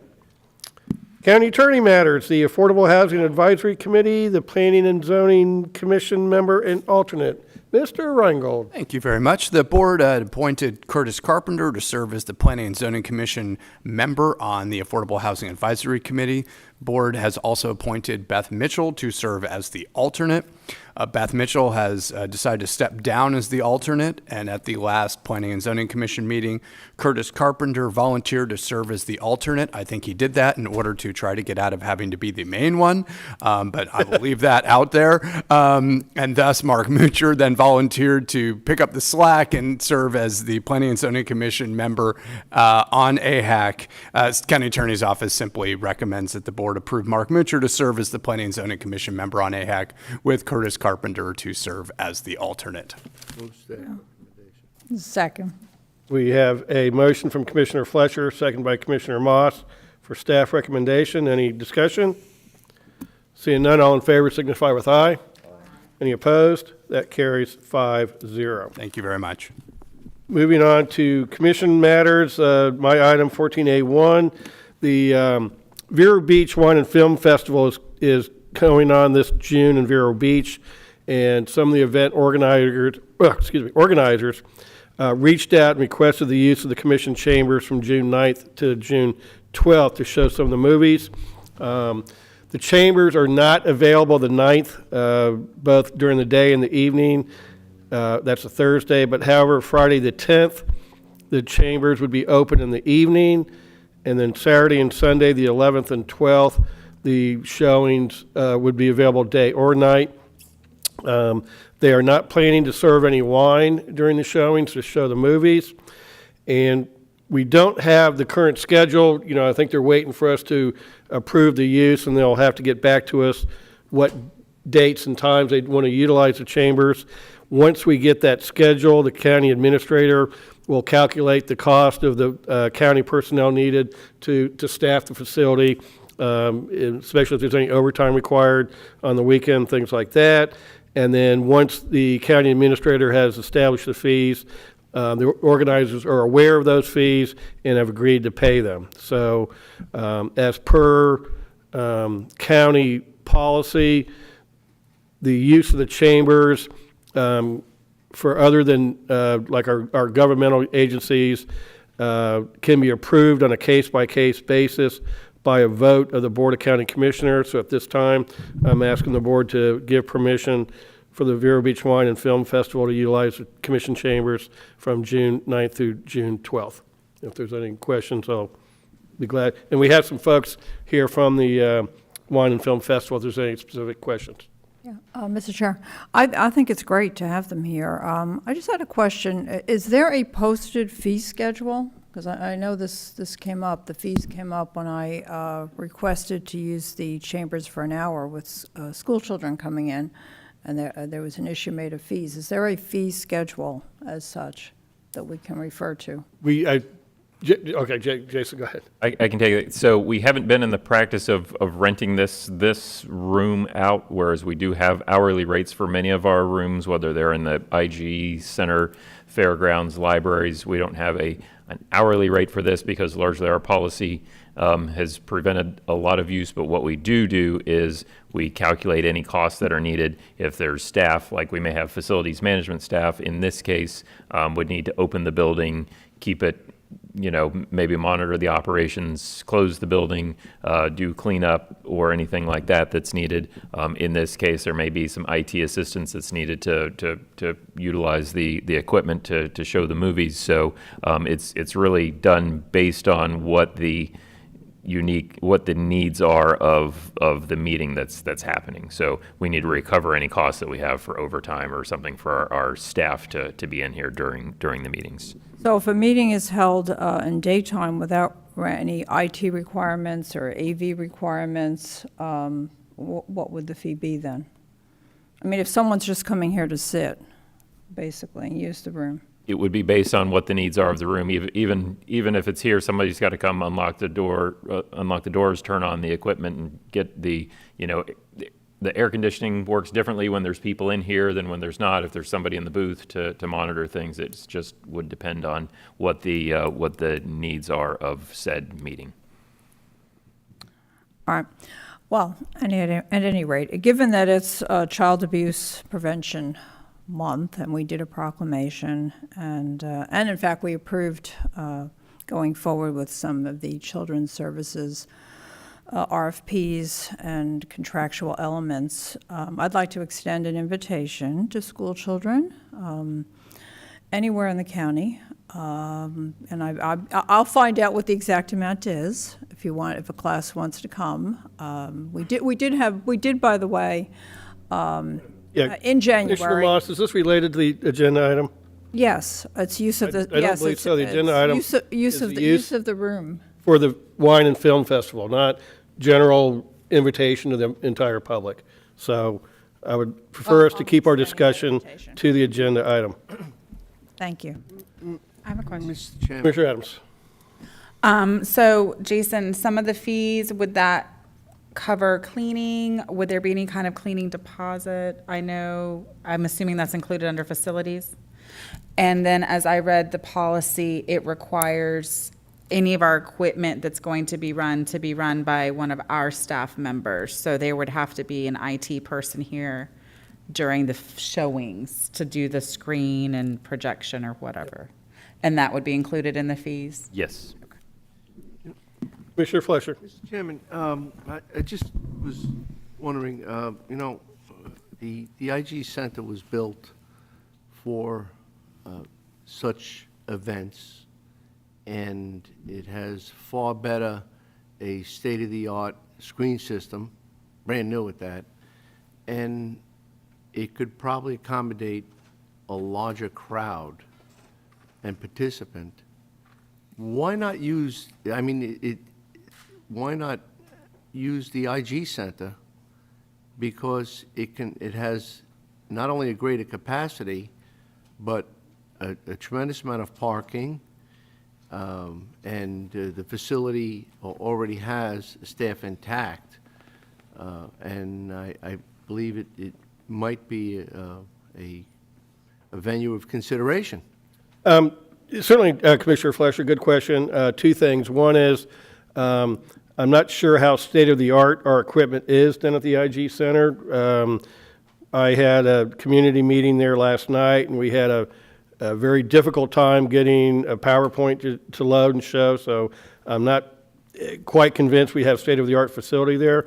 And the people here from the festival can speak to it, but my understanding is that they're trying to base the venues as close to downtown Vero as possible. They're going to be using the Heritage Center and some of the venues downtown, and so they wanted to keep things as close as possible to that. But Kelly Kite is here and a couple other folks. So Kelly.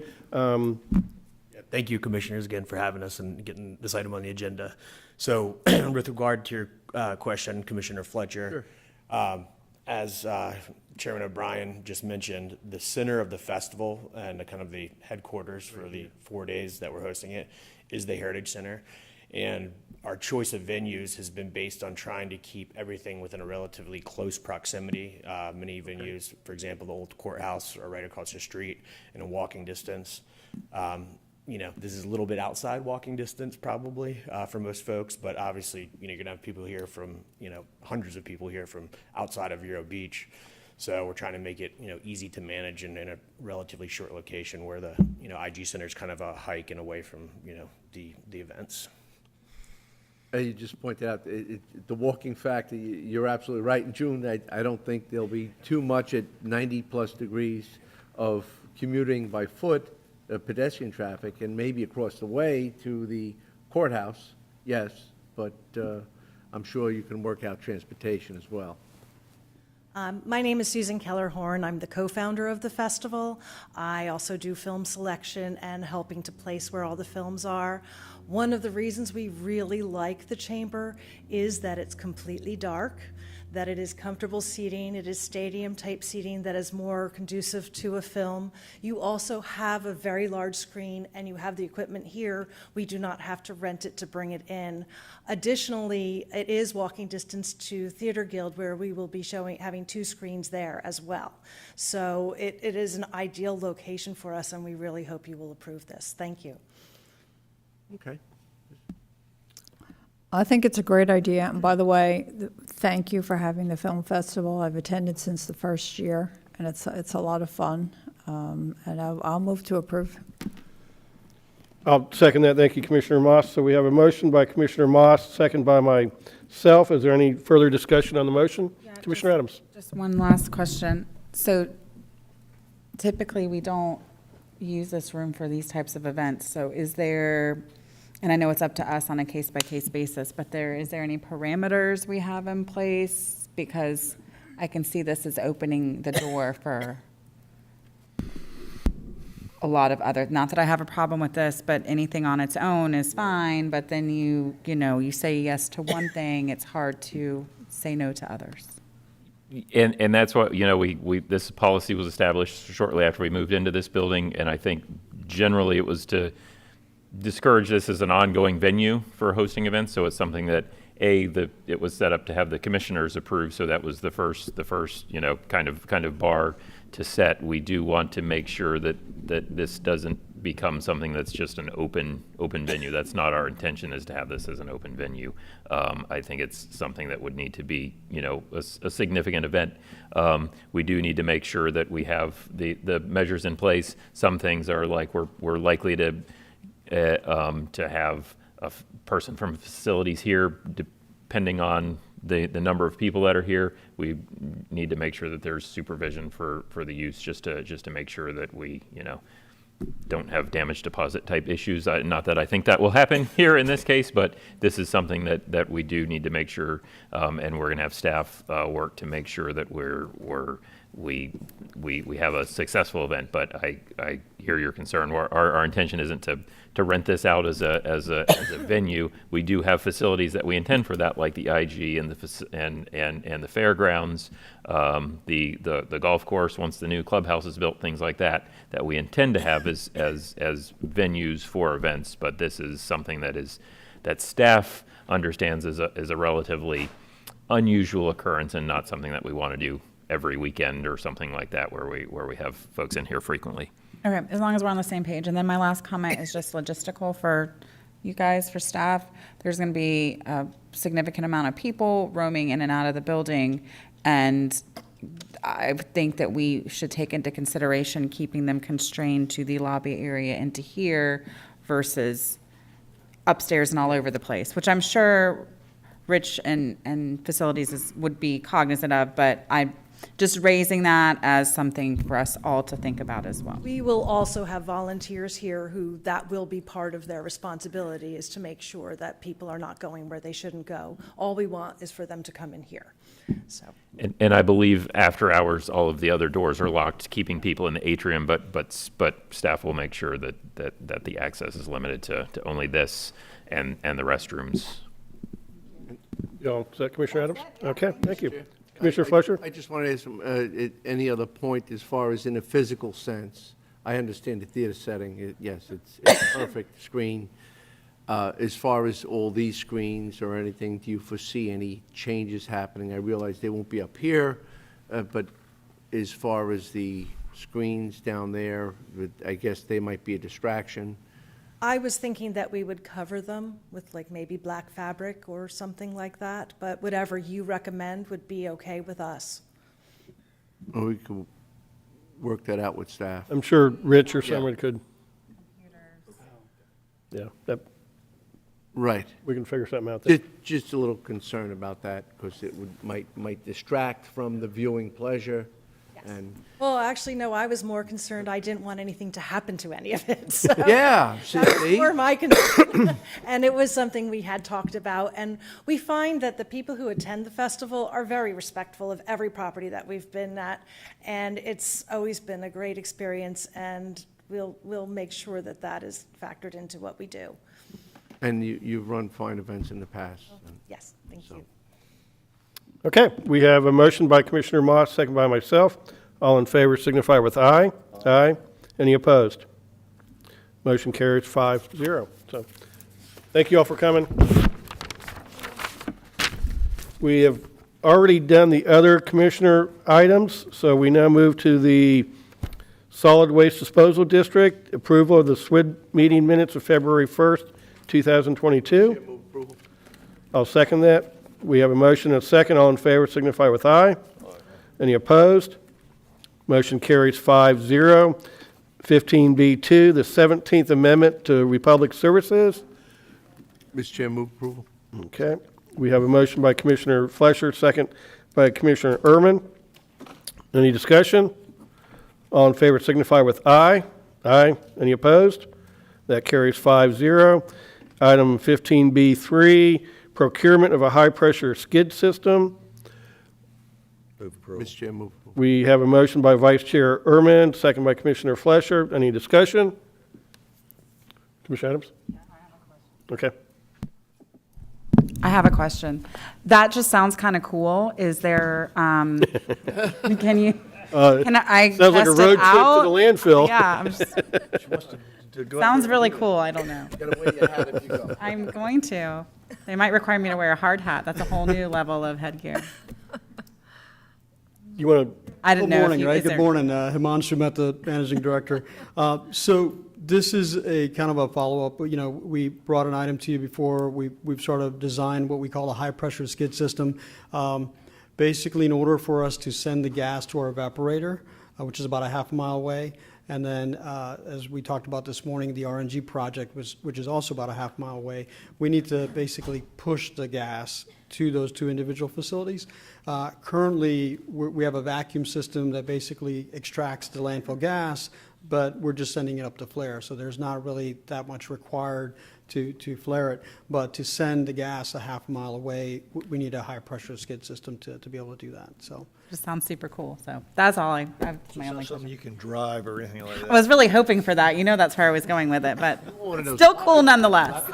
Yeah, I think she went like a big rocket, like a monster truck. Thrusters thing, and big flames coming out I of think it. the county needs a natural gas vehicle we can test drive and use it as a demonstration Not a project. bad idea, maybe, yeah. See? Okay. Is that a motion to put that in the budget? I'm kidding. Jason's head's getting ready to explode. Maybe we'll just deal with this one first and then move on. We have a motion by Vice Chair Ehrman, second by Commissioner Flesher. All in favor signify with aye. Aye. Any opposed? That carries 5-0. And our last item is final pay to Geosyntec, work order number 3, Phase 1 redevelopment for South Gifford Road landfill. Motion by Vice Chair Ehrman, second by Commissioner Flesher. Any discussion? Seeing none, all in favor signify with aye. Any opposed? That carries 5-0. Commissioners, unless there's any more for the good of the community, we will get one last look at Commissioner Adams' headgear. Happy Earth Day. Happy Earth Day. And with that, we stand adjourned.